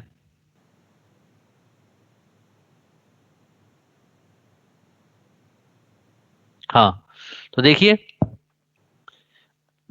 अब हम नोड की बात करें। नोड, तो दो तरीके के नोड यहां पर आपको देखने के लिए मिलेंगे। ये एक तो ये दिखाई दे रहा है, देखिए मैं लाइन कर रहा हूं, ये है एसए नोड। कौन सा नोड है बेटा? ऐसे नोड। नोड। ठीक है, और ये जो दिखाई दे रहा है ये कौन सा नोड है? AV node. AV node. AV node. AV node. तो दो तरीके के बेटा नोड होते हैं हार्ट के अंदर, एक होता है एसए नोड और एक होता है एवी नोड। मेरी बात को बहुत गहराई से समझना, सीख लोगे। एसए नोड को बोलते हैं साइनो ऑरिकुलर नोड, या इसका दूसरा नाम होता है साइनो एट्रिकुलर नोड, क्योंकि ऑरिकल भी कह सकते हैं इसको, एट्रिया भी कह सकते हैं, तो इसीलिए इसको नाम दे दिया साइनो एट्रिकुलर नोड, या इसको बोलते हैं साइनो ऑरिकुलर नोड। ठीक है, और एवी नोड को बोलते हैं एट्रियोवेंट्रिकुलर नोड। क्या बोलते हैं? Atrioventricular node. क्लियर है? यहाँ तक ठीक पॉइंट है। समझ में आया? ठीक है।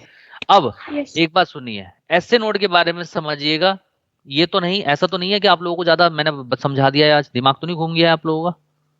नो सर, मजा आ रहा हाँ, है। मजा आ रहा है ना? No sir. हाँ, ये जो जितनी चीजें बढ़ाई हैं, ऐसा मत समझना कि मैंने हवा में बात कर दी है, सारी थ्योरी में लिखी हुई हैं, आपको एक एक लाइन लिखी हुई मिलेगी, डोंट वरी, आपका वहां से रिवीजन होगा। तो बेटा एसए नोड के बारे में सुनिए। जो एसए नोड है, देखिए अभी आप लोगों ने लाइफ में ऐसा सुना था कि जो नर्व्स होती हैं, नर्व्स को जब इम्पल्स, जब स्टिमुलस मिलता है, तभी नर्व्स के अंदर एक्शन पोटेंशियल प्रोड्यूस होता है, यानी कि डीपोलराइजेशन होता है। अरे बोलिए। और फिर वो इम्पल्स ट्रांसफर होके कहाँ जाती है? हमारे ब्रेन्स के पास चली जाती है, और ब्रेन से फिर वो लेकर सिग्नल आती है, और तब जाके हम रेस्पॉन्स करते हैं। सही है? Yes sir. ठीक है। इसका मतलब नर्व में डीपोलराइजेशन के लिए, यानी कि एक्शन पोटेंशियल फॉर्मेशन के लिए स्टिमुलस की जरूरत होती है या नहीं होती है? होती है सर। होती है सर। होती है। ठीक है। अच्छा, डीपोलराइजेशन क्या होता है? देखो, नर्व जब रेस्टिंग स्टेज में होती है, जब वो रेस्ट कर रही होती है नर्व, ठीक है, जब उसे कोई स्टिमुलस नहीं मिलता, उस रेस्टिंग स्टेज को हम नाम देते हैं पोलराइज्ड स्टेज या पोलराइजेशन। ठीक है। लेकिन जैसे ही स्टिमुलस मिलता है नर्व को, तो नर्व के अंदर क्या प्रोड्यूस हो जाता है? एक्शन पोटेंशियल बन जाता है, तो उसे बोलते हैं डीपोलराइजेशन। तो यानी कि formation of action potential is called depolarization. क्या बोलते हैं? डीपोलराइजेशन। डीपोलराइजेशन। तो बेटा यहां पर जो ये एसए नोड है, इसकी बेटा एक खास बात है। बेटा देखो, एसए नोड जो होता है एसए नोड, ये कार्डियक मसल्स का एक छोटा सा टुकड़ा है, यानी कि it is a patch of cardiac muscles. Patch का मतलब क्या होता है? टुकड़ा। यानी कि कार्डियक मसल्स का ही एक छोटा सा टुकड़ा है, जिसको हमने नाम दिया एसए नोड। और ये कहाँ पे लोकेटेड होता है? राइट साइड में लोकेटेड होता है। राइट साइड में लोकेटेड होता है कहां पर? Near the opening of superior vena cava, यानी कि जहां पे सुपीरियर वेना केवा की ओपनिंग होती है, खुलती है, उसी के पास में एसए नोड लोकेटेड होता है। और एसए नोड है क्या? Patch of cardiac muscle, cardiac muscle, या ये कह सकते हैं पैच ऑफ नोडल टिश्यू, या ये भी कह सकते हैं पैच ऑफ मस्कुलेचर। तीनों नाम एक ही तो है। अरे बोलिए। Yes sir. Yes sir. अब एसए नोड के पास क्या है बेटा? एसए नोड को हम बोलते हैं ऑटो एक्साइटेबल सेंटर। अब आप कहोगे ये ऑटो एक्साइटेबल सेंटर का क्या मतलब क्या है? ऑटो मतलब सेल्फ, एक्साइटेबल का मतलब एक्साइटेड स्टेट। यानी कि एसए नोड जो है without external stimulus action potential produce कर सकता है, यानी कि डीपोलराइज हो सकता है, इसीलिए इसको ऑटो एक्साइटेबल सेंटर कहते हैं। जबकि नर्व्स के अंदर एक्शन पोटेंशियल जनरेट होने के लिए स्टिमुलस देना पड़ता है, लेकिन SA node without external stimulus action potential produce कर सकता है, इसीलिए इसको कहा ऑटो एक्साइटेबल सेंटर। नई बात समझ में आई? आ गई सर। मैं बेटा दिमाग में डालने की कोशिश कर रहा हूँ एक एक लाइन, ठीक है, रटना नहीं है उस। तो एसए नोड क्या करता है? बिना एक्सटर्नल स्टिमुलस के क्या प्रोड्यूस कर सकता है? एक्शन पोटेंशियल प्रोड्यूस कर सकता है। और उस एक्शन पोटेंशियल की वजह से क्या प्रोड्यूस होगी? करंट प्रोड्यूस होती है, जो पूरी बॉडी में ट्रांसफर होती है, हार्ट में ट्रांसफर होती है। अरे बोलिए। Yes sir. तो यस सर। हाँ, तो जब Yes, तो जब without external stimulus SA node depolarize हो जाएगा, और डीपोलराइज होके एक्शन पोटेंशियल बनाएगा, तो कितना एक्शन पोटेंशियल बनाएगा? 70 मिलीवोल्ट का एक्शन पोटेंशियल जनरेट करेगा। और वो जो 70 मिलीवोल्ट का एक्शन पोटेंशियल होगा, वो दो जगह पे ट्रांसफर हो जाएगा। यहां से पहला तो चला जाएगा एट्रिया की वॉल के अंदर, जिसकी वजह से एट्रिया में क्या हो जाएगा? कॉन्ट्रैक्शन हो जाएगा। इसको कहेंगे एट्रिकुलर सिस्टोल। नई बात समझ में आई? आ गई सर। ठीक है। और दूसरा कुछ इंपल्स जो है इंटरनोडल पाथवे की हेल्प से, किसकी हेल्प से? इंटरनोडल पाथवे की हेल्प से एवी नोड के पास ट्रांसफर हो जाएंगी। और एवी नोड के पास जब ट्रांसफर हो जाएगी, तो यहाँ पे एवी नोड प्रोड्यूस करेगा 45 मिलीवोल्ट की इंपल्स। कितनी प्रोड्यूस करेगा? 45 मिलीवोल्ट 45 मिलीवोल्ट की इंपल्स प्रोड्यूस करेगा। और वो इंपल्स जो है एवी नोड से निकलते हैं बंडल ऑफ हिस। क्या निकलते हैं बेटा? Bundle of his, bundle of his. ठीक है। और ये bundle of his interventricular septum से होकर जाते हैं, इंटरवेंट्रिकुलर सेप्टम से होके जाते हैं, और राइट और लेफ्ट बंडल ऑफ हिस जो है दो पार्ट्स में डिवाइड हो जाते हैं। एक right bundle of his right side में चला जाता है और left bundle of his left side में चला जाता है, और राइट साइड में जाके वो राइट पुरकिंजे फाइबर से कनेक्ट हो जाता है, ठीक है, और लेफ्ट साइड में लेफ्ट पुरकिंजे फाइबर से कनेक्ट हो जाता है। और ये पुरकिंजे फाइबर्स जो होते हैं वेंट्रिकल्स की वॉल के अंदर प्रेजेंट होते हैं, जिसकी वजह से एवी नोड का जो इंपल्स है वो वेंट्रिकल्स की वॉल में चला जाता है, और वेंट्रिकल में क्या हो जाता है, कॉन्ट्रैक्शन हो जाता है, और उसको कहते हैं वेंट्रिकुलर सिस्टोल। नई बात समझ में आई? आ गई सर। आ गई सर। आ गई। मैं आप शॉर्ट में बता रहा हूँ, इसका मतलब एसए नोड से जो इंपल्स बनी वो इंटरनोडल पाथवे से एवी नोड के पास गई, और एवी नोड से वो right and left bundle of his के थ्रू राइट पुरकिंजे फाइबर और लेफ्ट पुरकिंजे फाइबर से कनेक्ट हो गई, और पुरकिंजे फाइबर वेंट्रिकल्स की वॉल के अंदर प्रेजेंट होते हैं, और उनको इंपल्स मिल जाएगी, और उसकी वजह से वेंट्रिकल्स में कॉन्ट्रैक्शन हो जाएगा, और इसको कहेंगे वेंट्रिकुलर सिस्टोल। नहीं बात समझ में? आ गई सर। यस आ गई। तो ये बताइए, इसका मतलब ये हुआ कि एसए नोड के डीपोलराइजेशन की वजह से एट्रिकुलर सिस्टोल हुआ, और एवी नोड के डीपोलराइजेशन की वजह से वेंट्रिकुलर सिस्टोल हुआ। बात समझ में आई या नहीं आई? Yes sir. Yes sir. ठीक है। लेकिन अगर एट्रिया किसी का एसए नोड डैमेज हो जाए, है सर अगर किसी का एसए नोड डैमेज हो जाए तो? बेटा, वो तुम अभी इन बातों को छोड़ दो, अभी सिर्फ सीधा सीधा सीखो, वो बाद में बात करेंगे, ठीक है। अभी पहले सीधी सीधी चीजें सीखो, ठीक है। बोलो। Yes sir. बेटा ये जो चीजें हैं ये बाद में हम डिस्कस करेंगे, इन चीजों को बीमारियों में डिस्कस करेंगे, पहले आप सीधी सीधी कहानी को सीखो ना। अरे समझ रहे हो? यहां तक समझ में आया आप लोगों को? तो बताओ बेटा। यस सर आ गया। हाँ, तो डीपोलराइजेशन ऑफ एसए नोड की वजह से क्या होगा, एट्रिकुलर सिस्टोल, और डीपोलराइजेशन ऑफ एवी नोड की वजह से क्या होगा? आगे आगे बोलो बेटा, मुझे आंसर दो। Ventricular system. Ventricular systole. लेकिन एक खास बात, एट्रिकुलर सिस्टोल के बाद ही वेंट्रिकुलर सिस्टोल हो रहा है, यानी कि उनके बीच में रिदमिसिटी बनाने का काम कौन कर रहा है, कि एट्रिकुलर सिस्टोल के बाद ही वेंट्रिकुलर सिस्टोल हो रहा है। तो इस सारे कंट्रोल सिस्टम को कौन कंट्रोल कर रहा है? SA node. SA node. अरे बोलिए। इसीलिए एसए नोड को बोलते हैं, एसए नोड को बोलते हैं फर्स्ट पेस मेकर, और एवी नोड को बोलते हैं सेकंड पेस मेकर, या इसको बोलते हैं पेस सेटर। इसको दो नाम देते हैं, सेकंड पेस मेकर, या इसको बोलते हैं पेस सेटर, और एसए नोड को बोलते हैं फर्स्ट पेस मेकर। अरे पॉइंट समझ लिया आप लोगों ने? Yes sir. Yes sir. ठीक है। इसका मतलब ये हुआ कि एवी नोड को रेगुलेट कौन कर रहा है? एसए नोड कर रहा है। अरे बात समझ में आई? Yes sir. Yes sir. और एसए नोड क्या है? sir. कार्डियक मसल सी तो है। एसए नोड क्या है? कार्डियक मसल सी तो है। कार्डियक मसल पैच है। कार्डियक मसल्स है। और बताओ, एसए नोड की वजह से ही तो पूरी हार्ट में बीट प्रोड्यूस हो रही है, और एसए नोड क्या है? मसल्स। इसका मतलब हार्ट की जो बीट ओरिजिनेट हो रही है वो मसल से हो रही है, इसीलिए हमारा हार्ट कैसा है? Myogenic heart. नहीं समझ में आई बात? मायोजेनिक मतलब मसल्स बना। हाँ बेटा, मुझे धीरे धीरे पढ़ाने तो दो बेटा, मैं सारी बातें बताऊंगा, मेरे बच्चे थोड़ा सा पेशेंस रखो। तो मायो का मतलब होता है मसल्स, और जेनिक का मतलब होता है ओरिजिन, यानी कि जो हार्ट बीट ओरिजिनेट हो रही है वो मसल से हो रही है, इसीलिए हमने इसको कहा मायोजेनिक हार्ट। क्लियर हुआ पॉइंट? Yes sir. नहीं आई बात समझ में? Yes sir. Yes sir. मजा नहीं आया? Yes sir. तुम्हें समझ में आया? Yes sir. आ गया। तुम तो इसी गुस्से में बैठे रहोगे, विकास सर ने डांट दिया, बात को टोक दिया।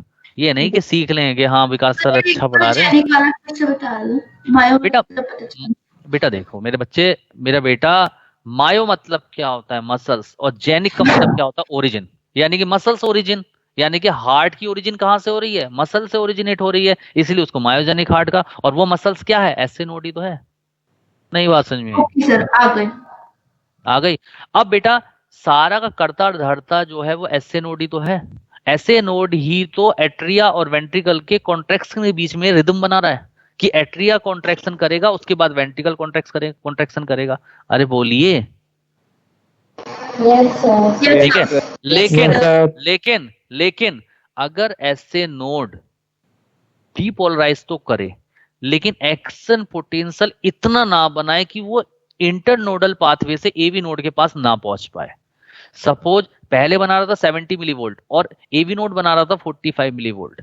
अब एसए नोड सपोज कुछ खराब हो गया, एसए नोड ने 10 मिली वोल्ट का इंपल्स प्रोड्यूस किया, तो 10 मिली वोल्ट का इंपल्स जो है इंटरनोडल पाथवे से एवी नोड के पास नहीं पहुंचेगा, जिसकी वजह से एवी नोड को कोई भी सिग्नल एसए नोड का नहीं मिलेगा। अरे बोलिए। Yes sir. Yes sir. ठीक है, यस सर। तो जब एवी नोड के पास कोई भी सिग्नल नहीं पहुंचेगा तो एवी नोड भी जस्ट लाइक एसए नोड होता है, यानी कि एवी नोड भी पैच ऑफ कार्डियक मसल्स है, यानी कि ये भी एसए नोड की तरह कार्डियक मसल्स का ही बना हुआ है। और एवी नोड भी ऑटो एक्साइटेबल सेंटर है, यानी कि ये भी without external stimuli impulse produce कर सकता है, लेकिन अंडर कंट्रोल किसके था? एसए नोड के, इसलिए काम नहीं कर रहा था। लेकिन अब एसए नोड इतनी इंपल्स प्रोड्यूस नहीं कर पा रहा है कि वो जो है एवी नोड तक पहुंच सके। तो जब एवी नोड को कोई भी इंपल्स नहीं मिलेगी, एवी नोड यहाँ पे अब किसकी तरह काम करेगा? ऑटो एक्साइटेबल सेंटर की तरह काम करेगा। यस बात सुन रहे? सर आप। हाँ, और जब ये ऑटो एक्साइटेबल सेंटर की तरह काम करेगा तो 45 मिली वोल्ट की इंपल्स तो प्रोड्यूस करेगा, जो बंडल ऑफ हिस्से कहां पहुंच जाएंगी? पुरकिंजे फाइबर्स में पहुंच जाएंगी, और वेंट्रिकुलर में क्या होगा? कॉन्ट्रैक्शन होगा। तो वेंट्रिकल में कॉन्ट्रैक्शन तो हो रहा है लेकिन independent of SA node, SA node के कंट्रोल में नहीं है। इसका मतलब एट्रिया भी कॉन्ट्रैक्शन कर रहे हैं, वेंट्रिकल भी कॉन्ट्रैक्शन कर रहे हैं, लेकिन उन दोनों के बीच में कोऑर्डिनेशन नहीं बन पाएगा, जिसकी वजह से इर्रेगुलर हार्ट बीट हो जाएगी, इर्रेगुलर वेंट्रिकुलर कॉन्ट्रैक्शन हो जाएगा। और इस कंडीशन को हम नाम देते हैं स्टोक्स एडम सिंड्रोम। इस बीमारी को क्या नाम देते हैं? Stock Adam syndrome. Stock Adam syndrome. आपने ये पॉइंट पकड़ा जो मैंने बताया? Yes sir. Yes sir. Yes sir. Yes sir. Yes sir. ठीक है भाई, शुरुआत में एसए नोड कर रहा था कंट्रोल एवी नोड को, और एवी नोड की वजह से वेंट्रिकुलर कॉन्ट्रैक्शन हो रहा था। अब एसए नोड इतनी इंपल्स प्रोड्यूस कर ही नहीं पा रहा कि वो एवी नोड तक पहुंच जाए, तो एवी नोड ने देखा कि मुझे कोई मुझे मैसेज ही नहीं दे रहा, तो एवी नोड ने खुद से इंपल्स बना दी, और वेंट्रिकल तो कॉन्ट्रैक्शन करेगा ही उसकी वजह से, लेकिन अब इंडिपेंडेंटली वेंट्रिकल कॉन्ट्रैक्शन करेगा, यानी कि एसए नोड के कंट्रोल में नहीं रहेगा, जिसकी वजह से क्या हो जाएगा? इर्रेगुलर वेंट्रिकुलर कॉन्ट्रैक्शन हो जाएगा, यानी कि उसे बोलते हैं एस्केप ऑफ वेंट्रिकुलर कॉन्ट्रैक्शन, यानी कि वेंट्रिकुलर कॉन्ट्रैक्शन एस्केप कर जाएगा, और उस बीमारी को हम नाम देते हैं स्टोक्स एडम सिंड्रोम। क्लियर है? Yes yes sir. सर। अब क्वेश्चन ये उठता है, क्या, अब आप मुझसे पूछो क्या हम इस चीज को सही कर सकते हैं? मैं कहूंगा बिल्कुल बेटा सही कर सकते हैं, कोई दिक्कत नहीं है। अब हम यहाँ पे यूज करेंगे आर्टिफिशियल पेस मेकर। तो हम क्या करेंगे? एसए नोड पे ही यहाँ पर एक छोटा सा आर्टिफिशियल पेस मेकर लगा देंगे, और उस आर्टिफिशियल पेस मेकर का कनेक्शन हम डाल देंगे राइट वेंट्रिकल्स में, यानी कि एक उसका कनेक्शन दे देते हैं राइट वेंट्रिकल्स में, ताकि इजीली जो इंपल्स है वो वेंट्रिकल्स में चला जाए। बात को समझ रहे हैं, नहीं समझ रहे हैं? तो बेटा आर्टिफिशियल जो पेस मेकर था उसको सबसे पहले जो इंट्रोड्यूस किया था उस साइंटिस्ट का नाम था चार्डेक। क्या नाम था? चार्डेक। हाँ, और उसने कब इंट्रोड्यूस किया था? 1960 में इंट्रोड्यूस किया था। और उन्होंने क्या करा, यानी कि इस तरीके से इसको विजुलाइज करो, जैसे आप लोगों ने देखा है कभी कभी सर्दियों में कार बंद हो जाती है क्योंकि बैटरी डिस्चार्ज हो जाती है। तो जब बैटरी डिस्चार्ज हो जाती है तो हम एक एक्सटर्नल बैटरी से क्या करते हैं? करंट देते हैं कार को, जिससे वो स्टार्ट होती है। देखा है? अरे यस बोलो। सर। Yes sir. नहीं देखा? ये भी नहीं देखा? देखा सर। की दूसरी कार। ठीक है, सेम उसी तरीके से ये है कि SA node properly impulse produce नहीं कर पा रहा, करंट प्रोड्यूस नहीं कर पा रहा, तो एक उसको सपोर्ट के लिए यहाँ पे हम क्या लगा देंगे? आर्टिफिशियल पेसमेकर लगा देंगे, और वो आर्टिफिशियल पेसमेकर क्या करेगा? एसए नोड के इंपल्स को बढ़ा देगा, और जैसे ही एसए नोड के इंपल्स को वो बढ़ेंगी तो वो इंपल्स जो है एवी नोड तक ट्रांसफर हो जाएंगी, और फिर नॉर्मल वही काम स्टार्ट हो जाएगा, एवी नोड एसए नोड के कंट्रोल में आ जाएगा और नॉर्मल बीट स्टार्ट हो जाएगी हार्ट की। नहीं बात समझ में आई? Yes sir. मुझे ऐसा लग रहा है सीख नहीं पा रहे। हाँ ठीक है, तो अब आप लोग तो इसका मतलब अगर हम हार्ट बीट की ओरिजिन की बात करें तो हार्ट बीट प्रोड्यूस कहां से हो रही है? एसए नोड से। तो SA node muscle cardiac muscles ही तो है, तो एसए नोड से वो इंपल्स जा रही हैं इंटरनोडल पाथवे से एवी नोड के पास, एवी नोड से लेफ्ट और राइट बंडल ऑफ हिस्स निकल रहे हैं जो राइट और लेफ्ट पुर्किंजे फाइबर से कनेक्ट हो जाते हैं, और पुर्किंजे फाइबर्स की वजह से वेंट्रिकल्स की वॉल में कॉन्ट्रैक्ट वेव्स चली जाती हैं और वेंट्रिकल्स में कॉन्ट्रैक्शन हो जाता है। तो कॉन्ट्रैक्शन को हम बोलते हैं सिस्टोल और रिलैक्सेशन को हम बोलते हैं डायस्टोल। नई बात समझ में आई? Yes sir. आगे सर। आ गई सर। तुम्हें पता है मेरे मुंह में दर्द हो गया समझाते समझाते। ठीक है, इतना बोलता हूँ मैं ये चाहता हूँ तुम सीखो, मेरी इच्छा इतनी ज्यादा है ना कि सिखाने की। सर बहुत अच्छे से आया सर समझ में। हाँ यस सर। कभी आज मैं तक का आप बेस्ट लेक्चर था ये। हाँ मतलब मैं चाहता हूँ कि मैं दिल खोल के पढ़ाऊँ आप लोगों को, लेकिन दिक्कत क्या है कि ऑनलाइन है, मुझे ऑनलाइन दिखता है, ऑफलाइन होना तो मैं तो हार्ड ही ले आऊँ उठा के कहीं ना कहीं से। सर आज अफसोस हो रहा है ऑनलाइन हाँ। क्यों है। हाँ क्योंकि ऑनलाइन में क्या है ना, आप सिर्फ देखकर चीजों को विजुअलाइज कर सकते हो, ऑफलाइन में हम कोई चीज किसी चीज को दिखा दिखा के विजुअलाइज कर सकते हैं। ठीक है ना, तो ऑफलाइन एक अलग चीज है, ऑनलाइन चलो कोई बात नहीं, जो भी कंडीशन है, लेकिन ये है कि ये चीजें जब आप यहाँ पढ़ लोगे, इस बात की गारंटी दे रहा हूँ कि आप ह्यूमन फिजियोलॉजी पढ़ने का एमबीबीएस के फर्स्ट ईयर में ह्यूमन फिजियोलॉजी पढ़ने की जरूरत नहीं, आप पास हो जाओगे। इतना मैं आप लोगों को बता रहा हूँ। ठीक है ना, वहां पे आप प्रैक्टिकल देखोगे, प्रैक्टिकल का मजा एक अलग है। ठीक है ना, हमने चूंकि प्रैक्टिकली देखा है इसलिए हमें हर चीज मालूम है। ठीक है, तो इतनी बात आप लोगों को क्लियर हो गई, बताइए। Yes sir. ये जो पूरी मैकेनिज्म थी, this is called origin of heart beat, ये हार्ट बीट की ओरिजिन थी। अब क्वेश्चन ये उठता है कि सर ओरिजिन तो आपने हार्ट बीट की बता दी, लेकिन क्या सर आप कहते हो कि हार्ट बीट हमारी बढ़ती भी है कम भी होती है, तो वो कैसे होती है? उसे that is called regulation of heart beat. तो रेगुलेशन ऑफ हार्ट बीट कैसे होती है, अब उस बात को समझो। होता क्या है, हमारा जो ब्रेन है, ब्रेन के 3 पार्ट होते हैं, आगे की तरफ fore brain, mid brain and पीछे तरफ होता है हाइंड ब्रेन। और हाइंड ब्रेन में एक पार्ट होता है मेडुला ऑब्लंगेटा, और मेडुला ऑब्लंगेटा से क्या 2 तरीके की नर्व निकलती हैं, एक निकलती है सिम्पैथेटिक नर्व और एक निकलती है पैरासिम्पैथेटिक नर्व। ठीक है, और वो सिम्पैथेटिक और पैरासिम्पैथेटिक नर्व का कनेक्शन एसए नोड से होता है। किससे कनेक्शन होता है? ऐसे नोट। ठीक है, तो जब भी हमारा कभी सिम्पैथेटिक नर्वस सिस्टम एक्टिवेट होता है, सिम्पैथेटिक नर्वस सिस्टम कब एक्टिवेट होता है? जब हम किसी इमरजेंसी में होते हैं। इमरजेंसी का मीनिंग ये है कि सपोज अचानक से मेरे सामने कोई कुत्ता भौंकना शुरू कर दे, सिम्पैथेटिक नर्वस सिस्टम, ठीक है, कोई भी इमरजेंसी आ जाए और आपका सिम्पैथेटिक नर्वस सिस्टम एक्टिवेट हो जाए, तो उस समय सिम्पैथेटिक नर्वस सिस्टम की वजह से रिलीज होता है एड्रिनल कॉर्टेक्स से एक हार्मोन रिलीज होता है जिसका नाम है एड्रिनेलिन। क्या हार्मोन रिलीज होता है? एड्रेनलिन। और एड्रिनेलिन क्या करता है? एड्रिनेलिन क्या करता है? एसए नोड को एक्टिवेट कर देता है, जिसकी वजह से SA node number of impulse ज्यादा बनाने लगता है, जिसकी वजह से हार्ट बीट इंक्रीज हो जाती है। ठीक है, और सेकंड होता है parasympathetic nervous system. Parasympathetic nervous system जो होता है बेटा, पैरासिम्पैथेटिक नर्वस सिस्टम जो होता है वो रिलीज करता है एसिटाइल कोलिन हार्मोन, और acetyl choline hormone SA node को डिप्रेस कर देता है, जिसकी वजह से ये नंबर ऑफ इंपल्स बनाना कम कर देता है, जिसकी वजह से हार्ट बीट स्लो डाउन हो जाती है। इसीलिए सिम्पैथेटिक नर्वस सिस्टम में हमारी हार्ट बीट बढ़ जाती है और पैरासिम्पैथेटिक नर्वस सिस्टम में हमारी हार्ट बीट कम हो जाती है। ठीक है, that is called regulation of heart beat. नई बात समझ में आई? आगे सर। Yes sir. ठीक है, सर क्लियर? हाँ, अगर सर डोपामीन अगर सिक्रेट होगा तो उस टाइम पे भी हार्ट बीट कम होगा? वो बेटा एक अलग चीज है, उस पे अभी मत जाओ। ठीक है, अभी नॉर्मल भाषा में आ जाओ। ठीक है, हमारी बॉडी में 2 तरीके के न्यूरोट्रांसमीटर हार्मोन काम करते हैं, एक एक्साइटेटरी और एक इनहिबिटरी। ये सब मैं बताऊंगा नर्वस सिस्टम में। ठीक है ना, अभी यहाँ डोपामीन Okay, sir. लगा, वरना सब कुछ इतना मिक्स हो जाएगा ना कि आपकी नॉलेज सारी जीरो हो जाएगी, क्योंकि आपको इतना भर जाएगा दिमाग। हमें स्टेप टू स्टेप पढ़ना है। ठीक है ना, चलिए इतनी बात समझ में आई सब लोगों को? अरे बोल दो। Yes sir. Yes, sir. अरे यार बड़े थके हुए हो यार। Yes, sir. मुझे नींद आ जाती है। Yes, sir. चलिए, तो origin and regulation of heart beat आपको बहुत अच्छे से समझ में आ गई होगी। चलिए अब स्टार्ट करते हैं हार्ट साउंड। ठीक है, हार्ट साउंड, तो हार्ट साउंड के बारे में स्टार्ट करते हैं। देखिए देखो बेटा, वैसे तो हमारा जो हार्ट में जो हार्ट के अंदर जो साउंड होती है 4 हार्ट साउंड होती है। टू ऑडिबल साउंड होती हैं जो हमें सुनाई देती हैं, टू नॉन ऑडिबल साउंड होती हैं जो हमें सुनाई नहीं देती हैं। लेकिन हमें चूंकि अकॉर्डिंग टू एनसीईआरटी पढ़ना है तो केवल वहां पे टू ऑडिबल साउंड का जिक्र किया गया है, first heart sound and second heart sound.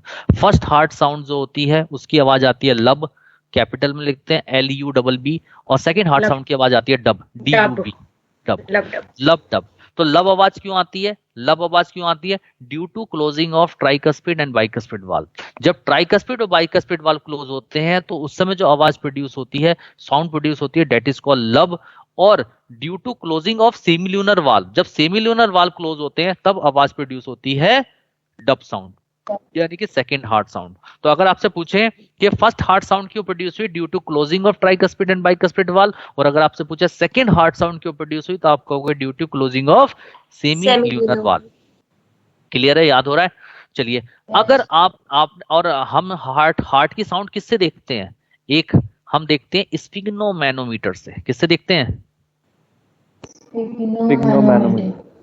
गलत है? सही है? गलत है sir. Closing of sir dub क्यों आती है? सर स्टेथोस्कोप से करते हैं। स्फिग्नोमैनोमीटर जो होता है बेटा, सुन लो, स्फिग्नोमैनोमीटर से हम देखते हैं ब्लड प्रेशर, ठीक है। और स्टेथोस्कोप से आपने देखा है डॉक्टर कान में लगाता है और चेक करता है, स्टेथोस्कोप से हम हार्ट साउंड देखते हैं। तो बेटा क्या होता है, इधर सुनिए, अभी म्यूट कर दीजिए। जब स्टेथोस्कोप से हार्ट साउंड चेक करता है डॉक्टर तो दो आवाज उसे दिखाई देती हैं, लब डब लब डब लब डब। तो लब आवाज आती है due to closing of tricuspid and bicuspid valve, यानी कि एवी वाल्व के क्लोज होने की वजह से, और सेमिल्यूनर वाल्व के क्लोज होने की वजह से सेकंड हार्ट साउंड आती है, ठीक है। और जो फर्स्ट हार्ट साउंड होती है बेटा, उसकी जो पिच होती है वो लो पिच होती है, हाई ड्यूरेशन होता है, और सेकंड हार्ट साउंड की हाई पिच होती है, लो ड्यूरेशन होता है। इसीलिए पहली वाली ज्यादा सुनाई देती है, दूसरी वाली कम सुनाई देती है, क्योंकि पहली वाली में लो पिच होती है लेकिन ड्यूरेशन क्या रहता है, हाई। तो ड्यूरेशन हाई की वजह से लब साउंड ज्यादा सुनाई देती है, डब साउंड कम सुनाई देती है। अरे बात समझ में आई या नहीं आई? यस ठीक है। सर। और एक और डिफेक्टिव वाल्व्स की वजह से एक और साउंड प्रोड्यूस होती है, that is called heart murmur sound. Heart murmur sound कैसे सुनाई देती है स्टेथोस्कोप में? ऐसे आएगी, लप्स डब्स, ये एस की आवाज आएगी। एस का मतलब ये है लीकेज ऑफ ब्लड, यानी कि ब्लड लीकेज कर रहा है, यानी कि tricuspid and bicuspid valve properly close नहीं हो पा रहे हैं, जिसकी वजह से एट्रियम से ब्लड रिस्क कर वेंट्रिकल्स के अंदर आ रहा है, लीकेज करके आ रहा है। तो उस समय जो आवाज प्रोड्यूस होगी that is called lubs dubs, that is called heart murmur sound. Clear हुआ? हाँ, और इसको कहा जाता है, इस बीमारी को कहा जाता है इनकॉम्पिटेंस, या इसको बोलते हैं स्टीनोसिस। क्या बोलते हैं? स्टीनोसिस। क्लियर है सब लोग? सारे पॉइंट क्लियर हो गए सब लोगों को? ठीक है। हाँ तो बेटा ये मैंने आपका हार्ट साउंड तक मैं आज रखूंगा, इससे ज्यादा आगे नहीं बढ़ा रहा हूं मैं, ठीक है। अच्छा, एक चीज और, पहले मैं अभी कोई एट्रियम है और लेफ्ट एट्रियम है, इसके बीच में एक फोरामेन ओवेलिस होता है ड्यूरिंग एम्ब्रियो पीरियड, ठीक है। और वो at the time of birth क्या हो जाता है, प्लग्ड हो जाता है, क्लोज हो जाता है। बट कभी कभी वो ओपन हो जाता है, जब वो प्लग्ड हो जाता है उसको बोलते हैं फोसा ओवेलिस। लेकिन जब वो बर्थ के बाद भी ओपन रह जाए तो हम कहते हैं कि हार्ट में छेद है। तो इसीलिए सर कहते हैं ना कि बाय बर्थ ये होता है सर। हाँ, क्या चीज सर? इसीलिए कहते हैं ना कि बाय बर्थ जिनका होता है, तो वही की जो फोरामेन है वो मतलब वो बंद नहीं हुआ, प्रॉपर्ली क्लोज नहीं हो पाया। सर लिगामेंट आर्टरियोसम उसी को नहीं, लिगामेंटम आर्टियोसम अलग चीज है बेटा, ठीक है, वो अलग चीज है, ठीक है। स्टेनोसिस से क्या होगा? स्टेनोसिस से क्या होगा? ब्लड लीकेज करेगा प्रॉपर्ली, ट्राइकस्पिड और बाइकस्पिड क्लोज नहीं होंगे तो ब्लड लीक करके वेंट्रिकल्स में आता रहेगा, जिसकी वजह से हार्ट की फंक्शनिंग पे इफेक्ट आएगा। ओके सर, ठीक है।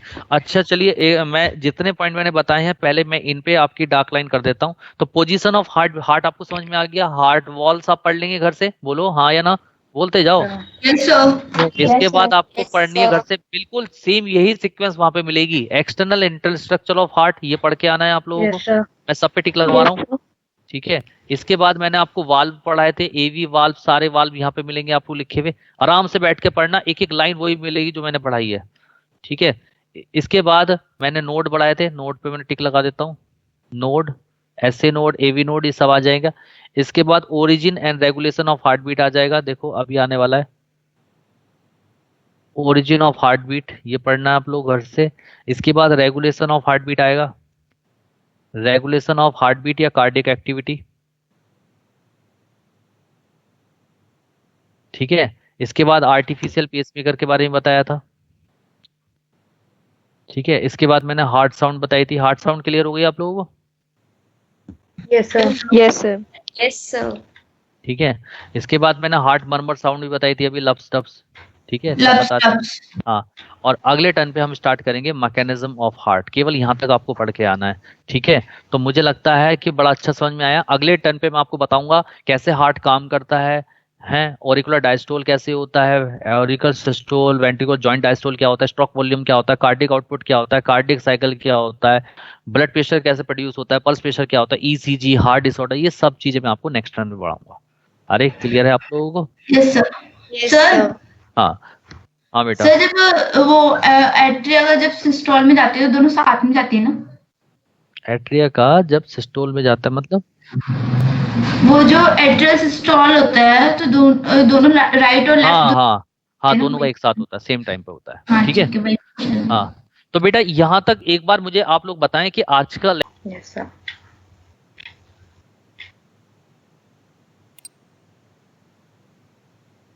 ठीक है, ले लिया बेटा? Yes sir. यस।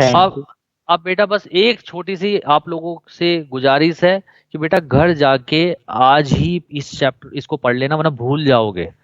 सारी जितनी भी मैंने मेहनत करी है, नॉलेज दी है, वो सारी भूल जाओगे, इसलिए घर जाके आज ही पढ़ लेना 2 या 3 घंटे के अंदर। Okay, sir. क्लियर?